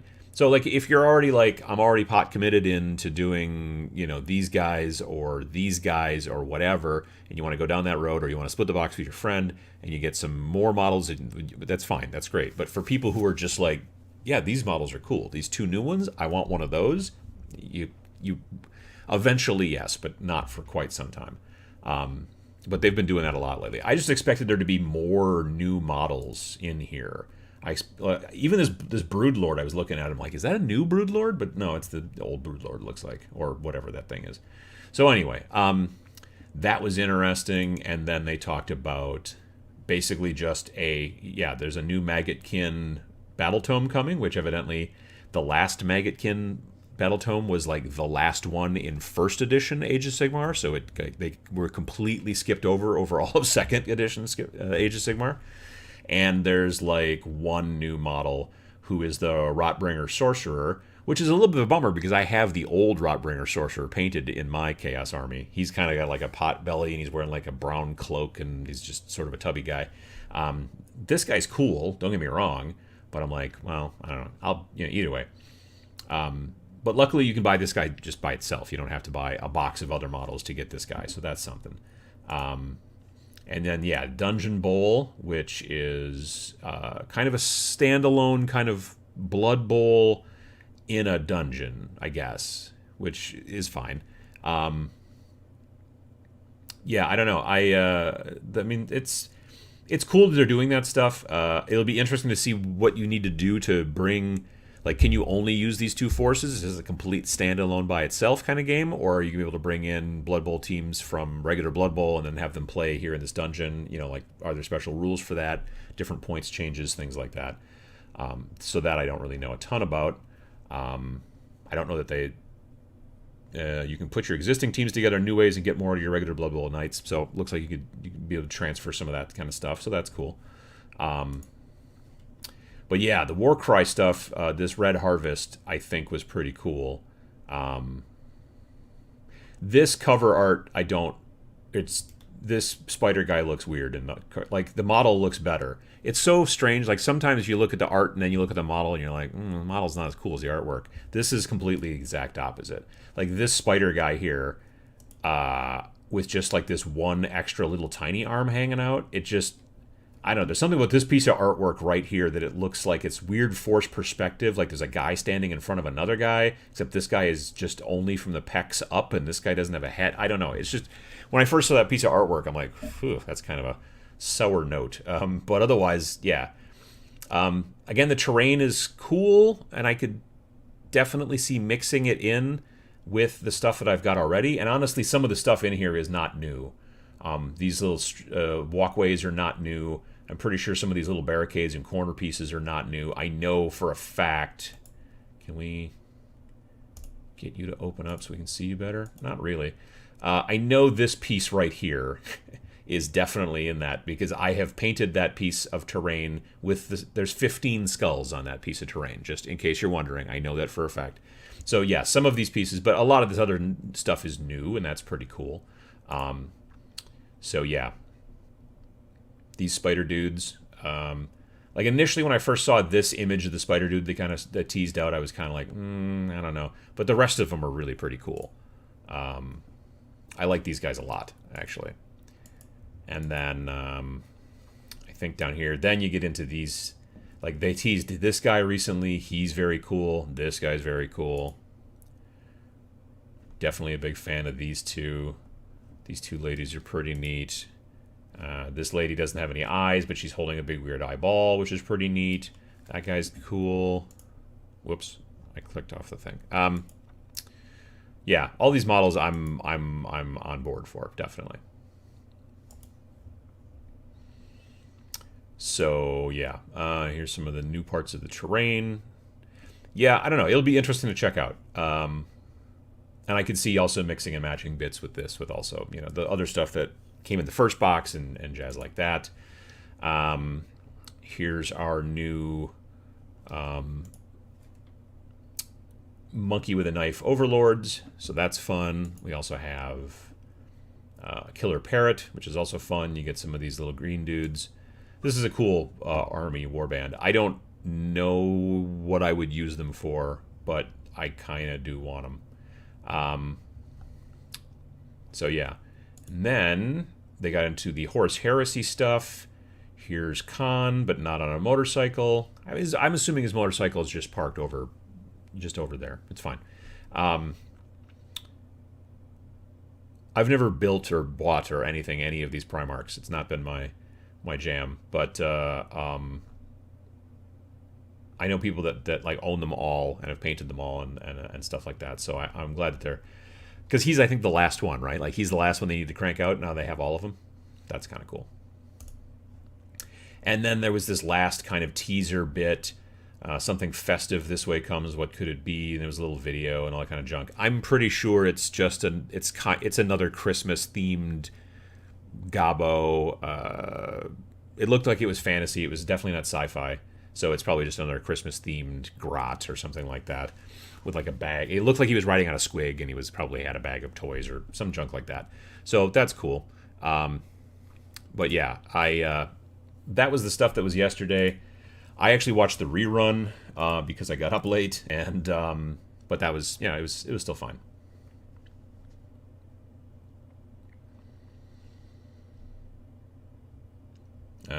Is anyone here not a Gene Stealer? Nice. Shadowthrone is tempting to pick up for Kill Team. Well, yeah, that's right. Yeah, you could use this. Yeah, you can use the Sisters of Silence and the big gold dudes for Kill Team. That's right. Not very many of them. That's the trick, obviously. Let's see here. I want to get into 40K, but I'm not sure how to list build without buying $80 plus worth of books. Yeah, then by the time I come and paint, I have to buy a new edition and the new model. Yeah. What I would do is, if you've got a friend who plays, see if you can get some information from them. Maybe get some help from them. Maybe be able to like check out their books a little bit, borrow their books a little bit, like not for like a long period of time, but you know what I'm saying. But yeah, that's probably your best bet. I honestly think that the newest edition of 40K is pretty dense, and I think it's I personally feel like it's not nearly as beginner friendly, maybe. But one of the upsides to it, though, is that they are pushing also this combat patrol idea, which is basically like 500-point armies. So you're not sitting there going, geez, I got to build a 2,000-point army and buy it and paint it and all that kind of jazz. You'd be like, well, 500 points. And so you can kind of get playing at that. So that's a smart idea on their part, but I feel like the rules themselves are a little dense in this edition. I think that 8th was probably the sweet spot, at least in my opinion, but, you got to make changes, I guess. Bought the Forge Fathers Steel Warriors box from Mantic, used them as squats in my Imperial Guard for a crew in Stargrave. Nice. Yeah, I've got some older Forge Fathers laying around in the basement someplace. They would be good for Stargrave. That's a good point. Or at least even a couple of them, like put them into a group. Have a bunch of like average height human type folks and a couple of dwarves and then maybe a couple of robots. That'd be pretty cool. I was wanting to do a Gorka Morka road rally where you had bridges across several tables. That'd be kind of cool. It's one of those things you would do at a convention, probably. You know what I mean?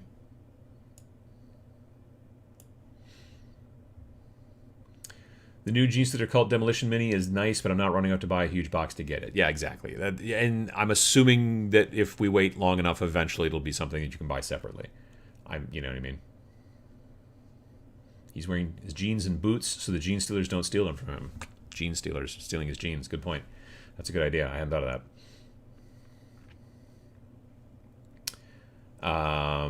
Let's see here. I was excited to see the spider guys, but seeing all the models was kind of meh. Very confusing sculpts. Had to actually grasp what I'm looking at.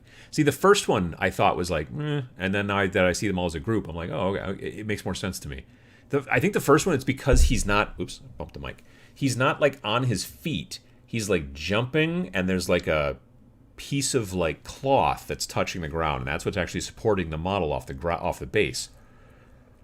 We'll see how that works. You know what I mean? Like, I'm not saying it's going to bust, obviously, because night haunts float around on just the slightest little tendrils kind of touching the base, but they're also mostly hollow and kind of, pretty light themselves. And I'm sure there's a lot of engineering that goes into making sure that these things aren't nearly as, hopefully, fragile as possible, but they're still kind of fragile. So yeah, that'll be interesting.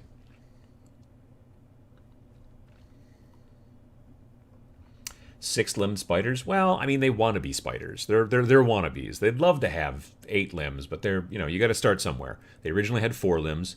They're trying to work out 6 limbs, and then eventually, they'll get there.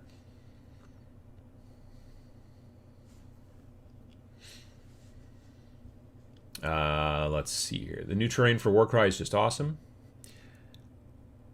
I like the original stuff a little better, but it's nice that they're doing something. I was glad that it wasn't just like a total repeat of something else. You know what I mean? I'm glad for that.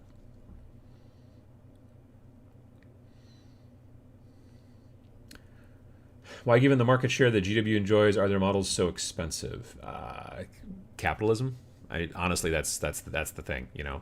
Because they are the biggest in the industry, they can charge what they want, and they will. And they're a massive corporation that needs to constantly make money for shareholders, and it's capitalism. It's just the way it works. Gene Stealer Cults versus Custodia box basically has 2 rosters for Kill Team. I feel like there's too many. I mean, it's not a bad thing, but I feel like you're gonna have if you were buying it just for Kill Team, I would think that you would have too many sisters and too many Custodes. Gene Stealer cults, yes, probably true, but I would think that you'd have too many. Again, having too many is better than not having not enough, I suppose, in that situation. But yeah.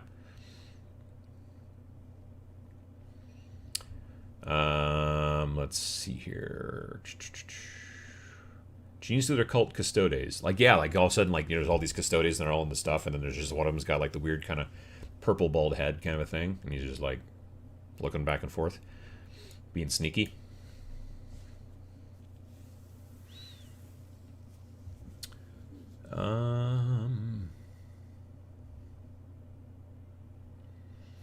Nor is it old Git friendly. So there's not new friendly, and it's also not old Git friendly. No, I get that too. Far too many variables now. I totally understand you there, John.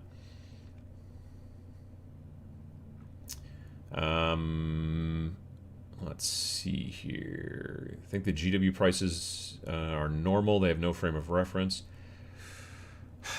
I don't know how much GW looks at other companies. You know what I mean? Like, they've only within like the last 5 years kind of started paying attention to the internet. 6 years. Let's say 6 years. So, yeah, but I don't know how much I think it's a situation where, again, they're not trying to compare themselves to other people. Maybe they're doing that. They're doing the thing where I tell you, don't compare your paint jobs to other paint jobs. Compare your paint jobs to your older paint jobs. And they're doing the same thing. They're looking at their old stuff, and they're like, we're just trying to make it better and whatever. And I don't think they pay a ton of attention to other companies.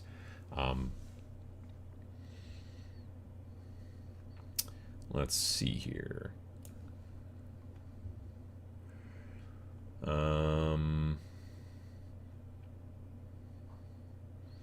The new Warcry feels very much like fantasy Gene Stealers, and I am here for it. Well, see, that's the benefit then, isn't it? Fantasy Gene Stealers. A little bit. Yeah, maybe I could see that.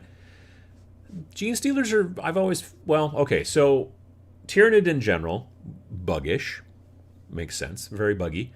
Technically, I don't think spiders are bugs, but they're, you know, close enough for government work, at least as far, like if I see a spider, unless I know for sure for a spider, I'm gonna be like, oh, there's a bug. You know, that's like the first thought that goes through my head.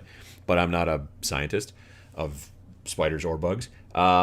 So yeah, but yeah, I think that it's the tactics that the Gene Stealers cults do, where they're like, you know, we're trying to sneak in, get underneath the radar, and kind of build things.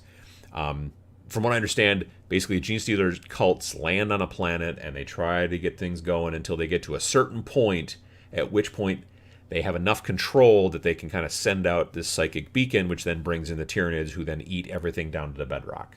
So you want to stop them before that happens, because if a hive fleet came to Terra, that would be bad. I'm pretty sure it would be bad. So yeah, that's I guess what the whole point is. They're trying to make it so that doesn't happen. Nip that in the bud. You'd think that, I would always think that the Custodes would have a much tighter rein on Holy Terra than allowing a Gene Stealer cult to kind of pop up underneath their feet. But whatever, you know. Sometimes you just you know. Sometimes, like, you know, Bob was on. He took vacation for like 3 weeks. He took his 3 weeks of vacation all at the same time, which normally is not allowed, but he did it. And then because of that, this is where this came from, because it was his job to look for Gene Stealer cults underneath the palace.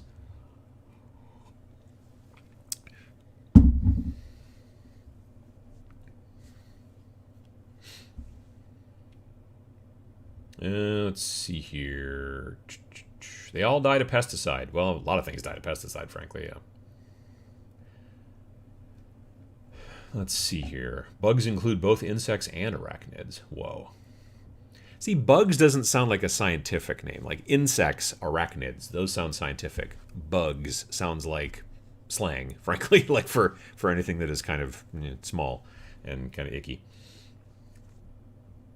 See, there you go. For the record, bug is not a scientific term. There you go.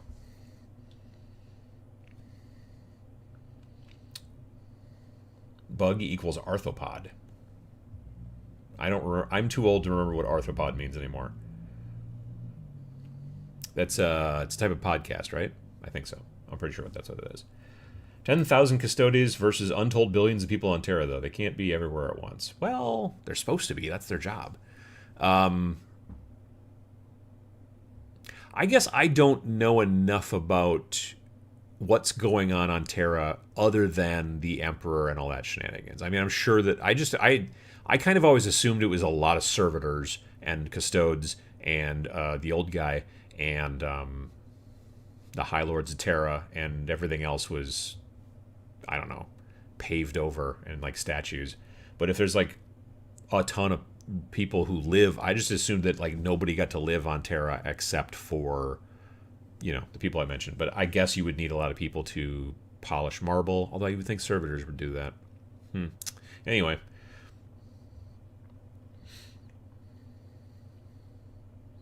Bugs aren't heresy. Tyranids are. Big difference there. Interesting. Bats are bugs. Really? That's weird. You'd think the Custodes, Inquisition, and Deathwatch would be strongest at their point of origin on Terra. Also, yeah, same here. There was a 16-year-old kid who flies a Cessna through Soviet security and landed in Red Square. Gene Stealers under the throne, totally possible. I mean, I suppose. That makes sense. But they caught him, though. Damn it, Bob, you had one job. See, that's exactly it. But he took vacation at the wrong time. That happens.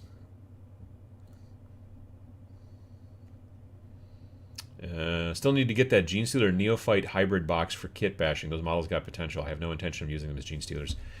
I have the box of, they're basically Cadian bodies, and then it's a couple of extra sprues to turn them into Gene Stealer Cadians. Like, well, you know, Gene Stealer Cult Cadians. Like, they got the bald heads, some of them have ridges. There's a bunch of extra little icons and things like that you can add to them. I forget exactly what the box is called, and I think they changed the name in the last couple of years.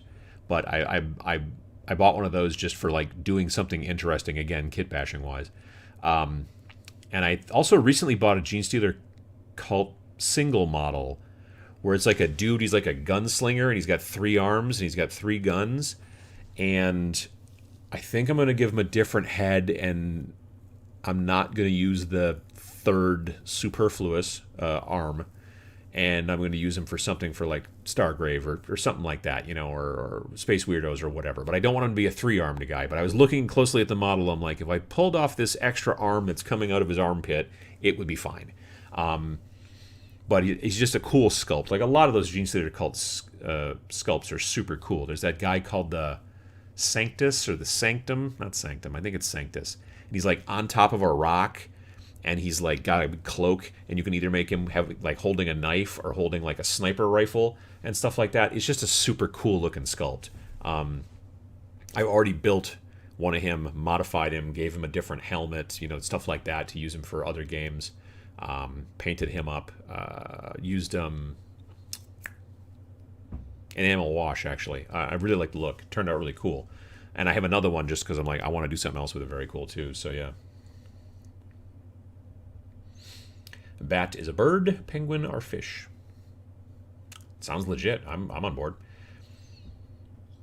Terra has many billions of humans living on it. The lore says that there are so many humans that food ships land continuously just to feed the population, and only one Gene Stealer had to get through.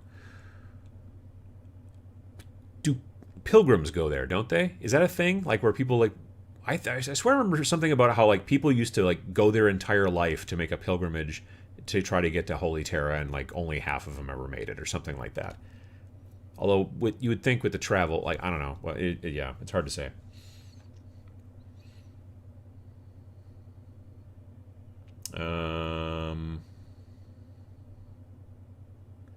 Isn't it the case that it's infected crewmen that go back to their homeworlds and have babies that are first-generation cultists that are very Nid-looking, and subsequent generations look more and more human? Yeah, it's something like that. As they kind of go on further and further, they look more and more human, and they start getting into like government and stuff like that, which, frankly, I think has been happening here for quite some time, now that I start to think about it. But, you know, there's a lot of politicians you look at and you go, that guy, that's not a human. I don't know what it is, but it's not a human.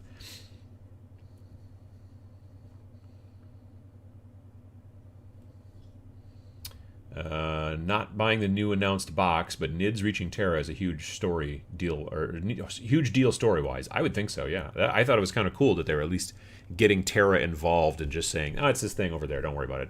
I think that's kind of a neat concept. So I like that. Sometimes gene stealers are shot at a planet in a meteor. That's pretty cool. I think I remember hearing about that too, yeah. Gene Stealer Cult Female Magus is another cool, super cool model. I think I've seen that one. Yes, pilgrims take their entire lives to go there. See, that's why I remember reading that too someplace. A truly staggering number of pilgrims travel to Terra. The Kellermorph is the gunslinger gene stealer, cool as heck sculpt. Yeah, I think that's right. Yeah, Kellermorph. But he's got like at least 3 arms, doesn't he? Or does he have 4? I think he's got 3 arms. And I'm not going to use one of them, but yeah. Currently hacking up a Forge World rogue doc and Gene Stealer Cult, insert complicated name of scientist, to make a medic for my Gene Stealer Cult Necromunda gang. Love a good kit bash. I do too. I'm a big fan of kit bashes. I've been doing a lot of it lately.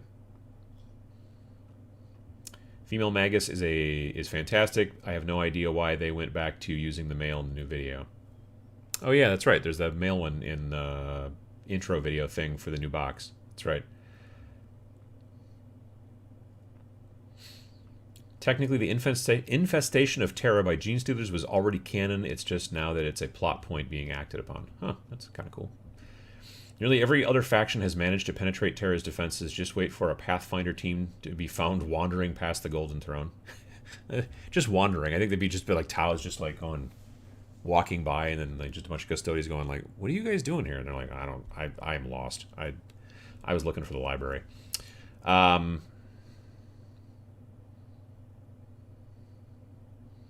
Watch American Horror Story. They use the same plot. Alien hybrids infiltrate world governments. I tried to watch the very first season of it, and I got, I don't know, distracted. I'm not great at television. Like, episodic, yeah, too many episodes and I kind of get bored, I think, or something. I don't know. Sometimes episodic television, they're like, we got to do a season of 13 episodes, but we only have 10 stories. So 3 of them are going to have to be meh, filler. And those have a tendency to take the wind out of my sails. Anyway, long story short, they just keep making that show. Like and it's cool. I like that they change it every season. I dig that. There's part of me that sometimes wants to go back and watch it, but I think I'd have to fast forward through a lot of it because there's a lot of like slow burn sometimes. I don't know. I guess I haven't watched a lot of them, but like the newer stuff. But early season, there's just a lot of like creeping dread, which I'm like, can I have a button that can just fast forward just past creeping dread because I got things to do. But yeah. Unrelated, but you saw Dune. What do you think? I liked it a lot. I've read part of the book. I've not read all of the book.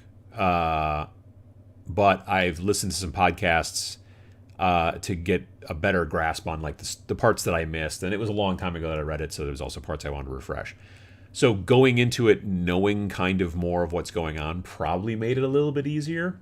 I know there's people that are like, I really like it, and I have no idea, previous to the movie. But there were also people I know that were like, I never read the book, so I don't know what the heck this guy's doing. I don't know why this is happening. I'm not quite, and that's kind of confusing. I think it looks amazing.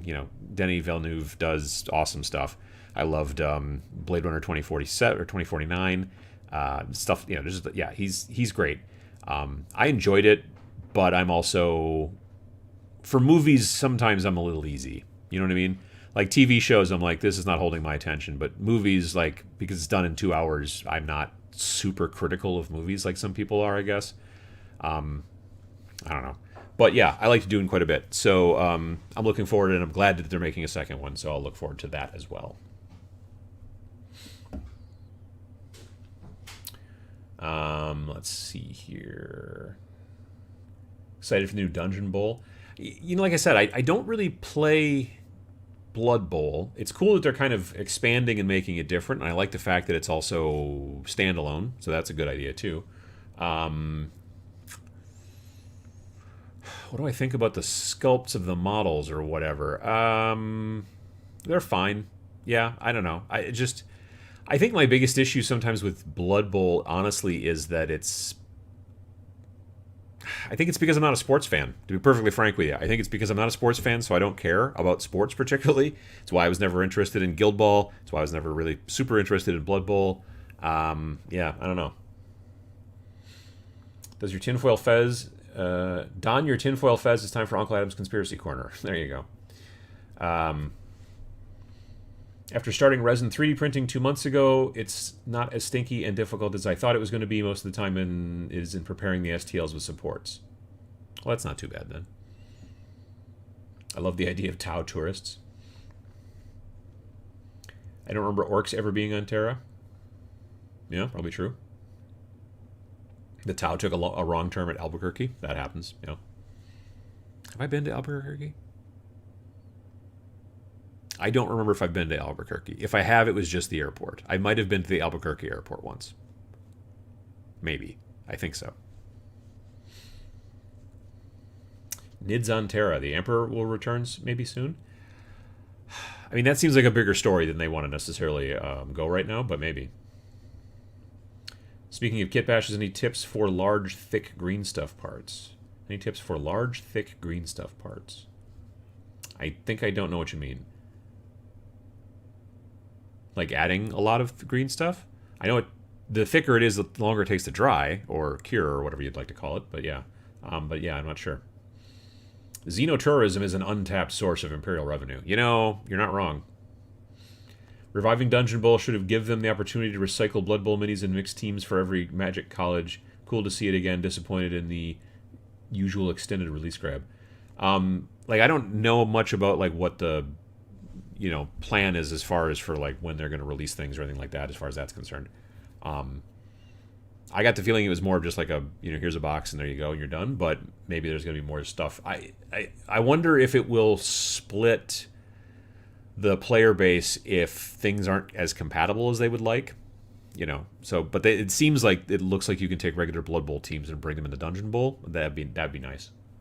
And then the question is, can you take the Dungeon Bowl teams and bring them into regular Blood Bowl? Interesting. Let's see here. Speaking of podcasts, any recommendations? Podcasts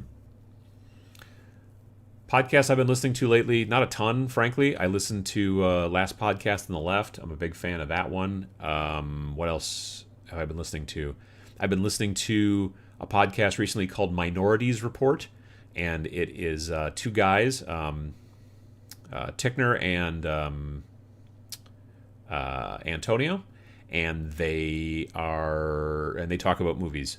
One guy is about my age, a little bit younger, and the other guy is a younger guy who's like maybe just 30 or so, and he hasn't seen a lot of movies like that are considered to be kind of, you know, classics. Like they do Aliens, they do Terminator 2 and stuff like that. So Antonio in a lot of situations is seeing these movies for the first time, and then they go through and talk about them and stuff like that. But yeah, Minorities Report, I've been digging that too. They're two guys, full disclosure, they're two guys that I know because I've known Tickner for a long time. We go to Gen Con together. This year Antonio was there as well in the Gen Con hotel room that we were all sharing. But it's a cool, I like it. No Dogs in Space, also very good too. They just started up their second season. First season was all about punk, and that was very, very good. And No Dogs in Space second season is going to be starting. It's starting with it's basically about alternative music, and they're starting with Velvet Underground, which is also very cool. I think you've been asked, but are there any Infinity models you like? Infinity can sometimes go a little too anime for me, but there are some very cool models that they do make. But they're also very frequently metal, which I'm kind of not here for, I guess. I don't know. That being said, they are starting to move into some plastics using that CO casting that I was talking about earlier in the episode a little bit.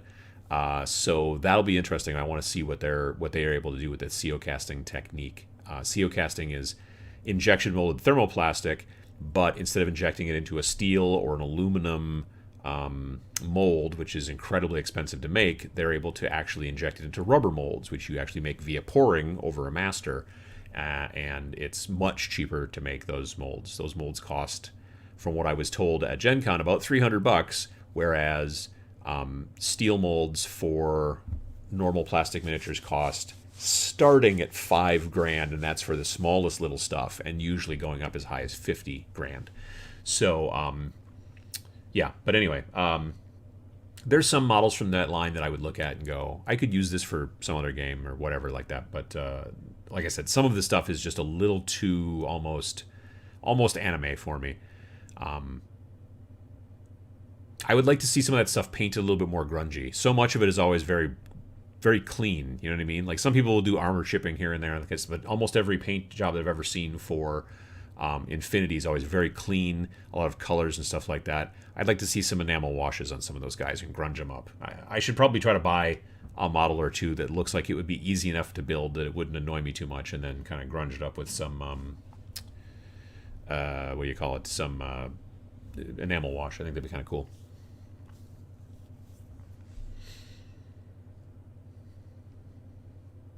One of the guys that runs Minorities Report was the GM for my Games Workshop store. Awesome guy. Yeah, absolutely. Antonio, probably, yep.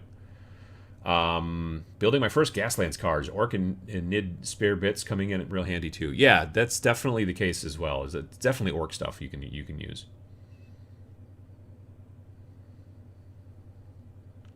Sorry for not explaining it well, but there is something... Is there something I should use as a core for green stuff? I wanted to replace Hellbrute legs with a large... snake tail and wasn't sure how to go about it. Oh, like the middle part.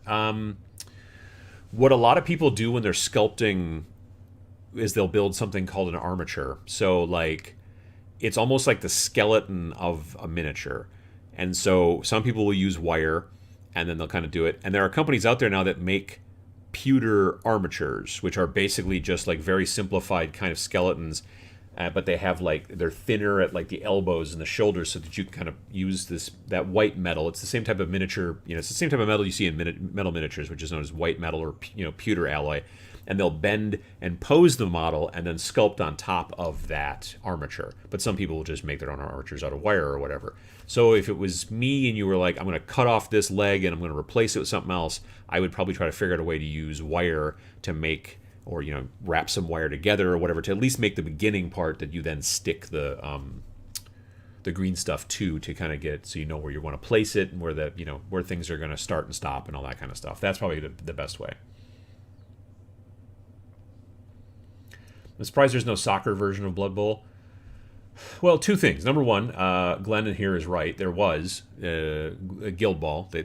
Steamforged Games I don't think makes Guild Ball anymore, but Guild Ball was basically soccer. The reason that Blood Bowl is football is that it's because it was made by, and when I say it's basically, it's a take on American football from people in the UK. So when Blood Bowl was first designed and set out and all that kind of stuff, like these days the NFL has games that happen in London. Not a ton. I think it's a couple per season, but they still... Like people in the UK, that's an audience that they're trying to get. The NFL is. My wife is a big football fan, so I see some of this. But they'll have these London games and stuff like that. And there are people in England who are like, "Hey, my team is the whatever," and stuff like that. I really like to follow these guys, and I like to follow these guys, and that's cool. But back when Blood Bowl was first built, like I think the people in the UK knew very little about American football, so they were like, okay, some people kind of figured this out, and they made this crazy, over-the-top, crazy, violent game with orcs and dwarves and this and that and the other thing. And I think that was maybe some of the, what do you call it? Like that was some of the, that's what brought some of the interest to the players, because they're like, we don't really know a ton about American football, but this is I'm assuming what it's basically like, is it's people, punching each other's heads off and stuff like that, or whatever. I don't know. Or it's it's satire to some degree as well, and so I could see why they did that. Whereas them making a soccer game, like probably most of the people in the UK who are into sports are into what they call football, which is what we as Americans call soccer, just to keep things straight. But yeah, so I can see why when they were like trying to make something kind of over the top and crazy, they decided to go with American style football, but then elves and skeletons and whatever. So yeah.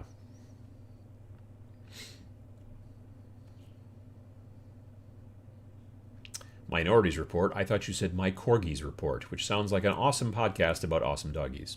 I mean, I might listen to that, maybe.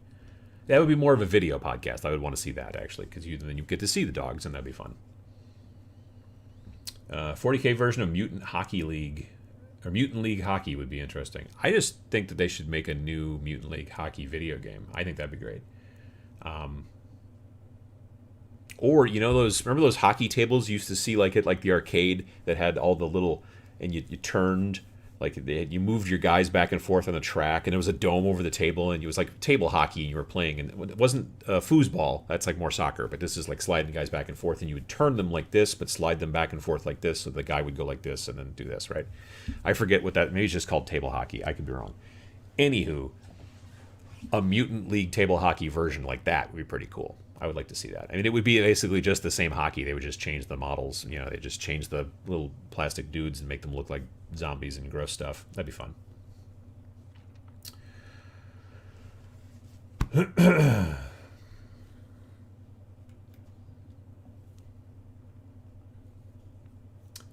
I just got one of those Infinity models of this huge powered armor suit festooned with wicked-looking guns, blackjacks, and moment of weakness. Now I need 2 more. There you go.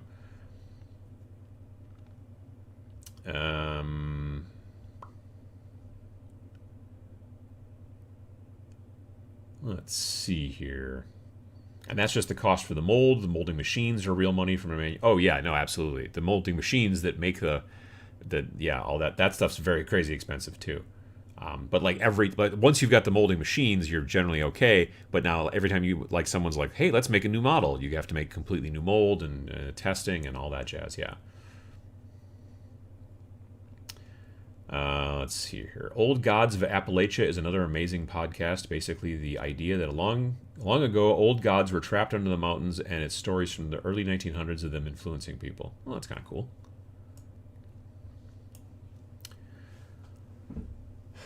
A Lovecraft podcast or 2 would be appropriate. I'm sure there's Lovecraft podcasts out there. I haven't listened to any, but I'm sure there are.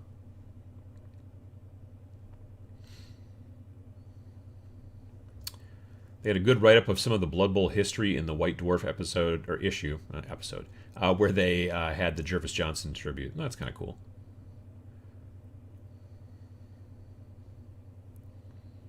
Bubble hockey. Is that what it's called? Bubble hockey? I mean, there is like a big plastic bubble dome over the top of it. London games are phenomenally popular. Sellout crowds of 75,000 at Tottenham Hotspur Stadium. Yeah, like I said, I've watched, because my wife's been watching, she likes to watch football, and so sometimes I end up seeing a game where it's like at in London, and the audiences are full. I mean, it's interesting to me because I just, again, as a non-sports person, I'm just like, I would not think that this country that likes, rugby, I guess, yeah, because if you like soccer, I would not think that football would be, football being European football versus American football, which is, anyway, I wouldn't think that that'd be interesting, but, it seems to be the case. So that's pretty cool. Feather bowling. What the heck is feather bowling? I have no idea what feather bowling is. You make a bowling ball out of feathers? Use a bowling ball to knock over feathers? Use a pillow? I don't know. I've never heard of that. That's interesting. I like the word. I don't know why. Let's see. Hockey game I remember had a big plastic bubble at the top. Bubble hockey probably makes sense. Yep. I have one of those vibrating electronic football games. I watched a short documentary about that on YouTube a couple years ago. Like, there are tournaments and people get together and play that, and they're very serious about them, and they custom make their own, and custom paint their own little dudes and all that stuff. And I always thought that game was kind of a joke. Like, I thought you just set everything up and got it all, and you turned it on, and then everyone just vibrated away from each other. But these guys are actually playing the game, and they know how to make them go where they're supposed to go, I guess. And I'm like, who knew? But it was very interesting. I'm missing some of the player figures, but I'm now thinking a mashup between Blood Bowl and electric vibrating football. Well, that'd be kind of cool. 40K originally didn't take itself seriously. It was dark humor across the board and very silly, but now way too serious, in my opinion. Yeah, I mean, they try to bring back some of the jokes a little bit here and there. They generally heap those things on Grots and Gretchens and, that kind of stuff and whatever, but, or Nurglings sometimes too, a little bit. I even see that. But otherwise, you're right. It does seem to be a lot more serious than it used to be.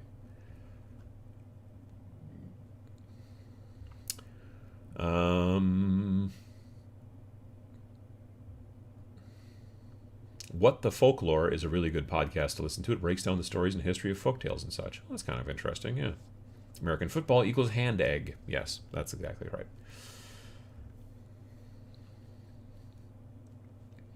Currently working on some bolt-action winter Germany infantry, trying to keep it historically accurate and late war themed. So far, so good, as both me and my dad have started to get into bolt-action. Well, that's cool. So yeah, like games like that, I think are specifically good when you've got somebody that like you're gonna play, is also playing and it's really great when you can both get into a game, you and another player, let's say, and your friends or related, that kind of stuff, and you can talk about that kind of stuff, and it's kind of like each of you is sort of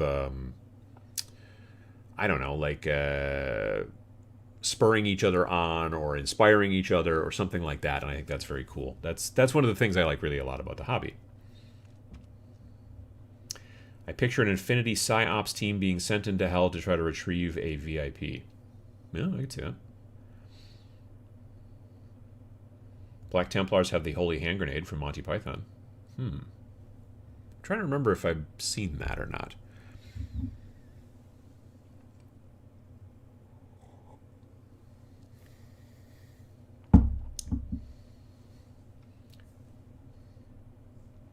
Like most sports, way more watch and follow than play. Yeah, I mean, I think that for the most part, most people who watch sports are not, if you're really into football, you're not probably playing football too much. You might have played some touch football and stuff like that in school when you were a kid. You might have even gone further than that. Maybe you played a little bit in high school or even college, potentially. But you also may have never played football, really, but you still just enjoy watching it, which is fine. I always find it interesting when people, frequently older people, they've got like a kid or a grandkid who is watching like YouTube and is watching, people play video games. And they're like, why are they watching this other person play video games? They could just play the video games themselves. And I'm always like, do you watch football? And they're like, yeah. And I'm like, well, do you even play football? At least your grandkid plays Minecraft, and now they're watching somebody else play Minecraft. It's kind of the same thing. You know what I mean? So yeah, I've found that to be a thing that I've heard a bunch, over the last like 5-6 years. I've heard that from more and more people with, like I said, kids and grandkids. Just sit there and watch people play video games on YouTube all the time. And I'm like, well, do they play their own video games too? Well, yeah, sure. Well, you watch football or baseball or whatever, and you don't even play that. And so that's weird, isn't it? There you go. So yeah, I think it's just interesting that people don't see the entertainment value in watching other people play something when they do that themselves, even though it's just not the same type of game. I don't know. It's weird. I plan to introduce Battletech into my Gaslands group in a couple of weeks in an Arena of Death format. Each player with one mech starting from a table edge with 3D scenery and not on a hex map. I think that's cool. That's the one. The hex map thing is a kind of a little bit of a bummer to me with BattleTech. Sometimes that's a little bit not terrible, but it's I like the concept of it not being on a hex map. Frankly, I think it'd be funny if you just slid a mech into a game of Gaslands, like they were like driving around, doing car stuff, and then all of a sudden there was a mech there. The scale is wrong, certainly, but that'd be funny if they just started taking LRM 20 shots, and they're like, where are these coming from? But they may not dig that either. The only sport I play these days is disc golf. I haven't played disc golf in a long time. I was never good, but I did sort of enjoy it. I got the PsyOps team idea from watching Cabin in the Woods. Oh, I love that movie. I kind of want to watch that again now. Yeah, that's a great movie. I plan to use my Infinity miniatures as special ops troops for Tomorrow's War. D12 troop quality types, natural born killers. Nice. Hey Gaddis, how you doing? We've been able to build support around our game system. In fact, we've branched out by making people feel welcome in stores by creating hobby groups at 3 different states now. Nice. Yeah, I mean, that's the thing. it's an uphill battle to some degree, but you can do, like, if you spend the time, just like as a store owner.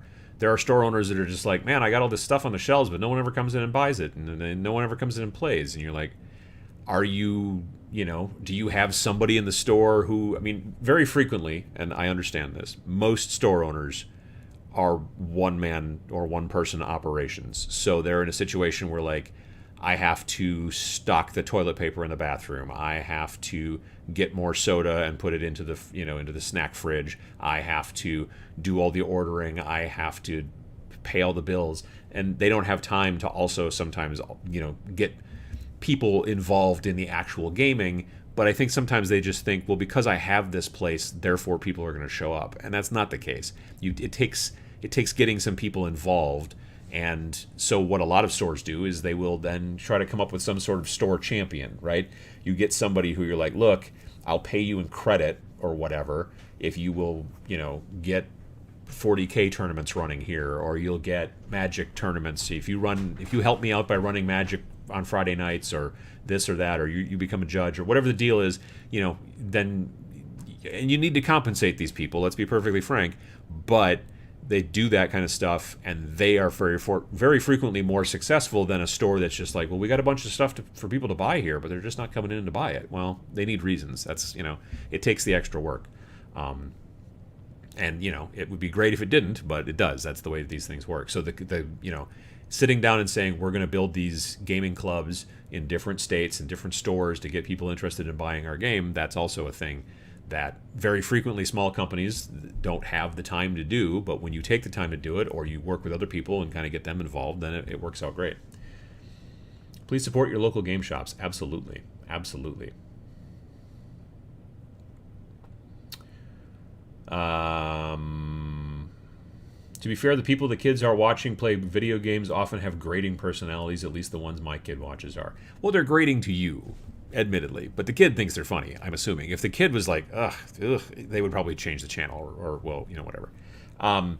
But yeah, there's a lot of humor out there that I'm like, I don't get it, so different strokes is kind of the case there. But you're right, yeah, there's a lot of people out there who are like, I don't care for this these YouTubers, and I'm sure that I'm sure I rub a lot of people the wrong way as well.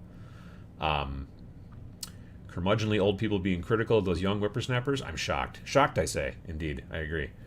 Playing video games can earn a scholarship / money just as well as playing traditional sports. Yeah, there are e-teams or e-sport teams that are starting to crop up on colleges, which I didn't realize, but that's very interesting. I got mech models that would fit, to be honest. Might get together and give it a go. I think it would just be funny to be playing, Car Wars and then, Gaslands, and then all of a sudden there's mechs, and you're like, whoa. I was gifted D&D die-cast minis, and I want to repaint them. What's the best way to strip painted die-cast miniatures? That's a good question, because if they're, pre-painted by a person, or pre-painted, at the manufacturing point. If they're pre-painted by a person, they're probably, but not absolutely, acrylics. And if that's the case, then you can use lots of things to strip them. Because they're metal, you can be a little bit more rough with them, for lack of a better term. If they're plastic models, there's a lot of materials I wouldn't use to clean plastic models, because it might eat the plastic. But with metal models, you don't have that same worry. I've seen people use brake fluid to clean, paint off of models, but I wouldn't clean plastic models with brake fluid. Isopropyl alcohol, like high content, like 91 to 99% isopropyl alcohol, will very frequently take care of that as well. But and that usually won't even mess with plastic too bad, but that might be something. Stuff that I generally like to use is called LA's Totally Awesome, like LA, like Los Angeles. LA's Totally Awesome, and I get it at the dollar store, and it comes in a 32-ounce bottle of bright yellow fluid for about $1, and it works really, really well, but it may not work so hot on enamels. It works great on normal acrylic paints, but I don't know about enamels. So The benefit in your situation here is that they're metal models, so you could maybe even try gasoline. Obviously, be very careful with it. Same with acetone. You could technically use acetone, and it would not hurt the metal, but again, it's very flammable, so be very careful with it. But yeah, that's something you could take a look at. I sit and watch other people paint minis on YouTube while avoiding painting ones that I actually own, so I'm in no position to judge people who watch other play games online. Yeah, no, I know what you mean. It's so important to have a hobby hero inside of a store. I don't know why store owners don't realize that. Yeah, I mean, again, more often than not, it seems like they just don't have the time. But if you want to be able to keep the business rolling, you kind of have to try to figure it out. And like I said, if you can get some sort of gaming champion or whatever, where you're like, look, I'll pay you in credit or I'll whatever, that kind of stuff, or even regular old money, then it can help a bunch. Does Frostgrave scratch the itch of a wargame fantasy action RPG? I believe I heard you mention that some people think D&D 4th edition was a great skirmish wargame. I've heard that a bunch of times, is that 4th edition was like a great skirmish fantasy game, miniature game, but not a very good actual role-playing game. Yeah, I would say that Frostgrave definitely kind of scratches that itch if you're looking for something that's a bit of a gateway between RPGs and miniatures, because it's not a full-blown RPG, but it does definitely have like leveling up. It has like different types of skills and things like that. As your warband gets better, you can add new weapons and buy new stuff, and your wizard and your apprentice both get like more powerful and all that kind of stuff. So yeah, it's definitely got that kind of jam to it. The only sport I play is League of Legends. How did we old? Yeah. Unfortunately, my son has found Minecraft streamers. I remember the days back when he was stoked that Uncle Adam said hi to him in a video. I wish those days never ended. Yeah, no, kids will do that to you. So yeah. All right, folks, it's 11 o'clock in my neck of the woods, and so it's. I want to thank everybody for coming by the show today. Talked a little bit about some of the Warhammer stuff that came out yesterday. Things I'm looking forward to, things I'm not. Chit-chatted a little bit about that. Talked about a lot of other things, which is good. Turpentine,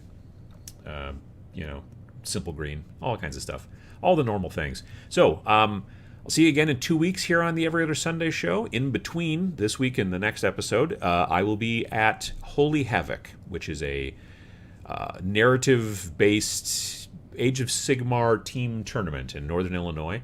And so I'll come back with some stories about that probably. I'll hang out with Vince a little bit and Tom from Warhammer Weekly and probably some other folks, and so that'll be a lot of fun. So I'm looking forward to it. But otherwise, I'll be on Twitch tomorrow night at normal time, 7 p.m. Central, and yeah, that's pretty much it. Have a happy Halloween if that's your jam, and stay safe, and we will see you in the next episode. Thanks for watching.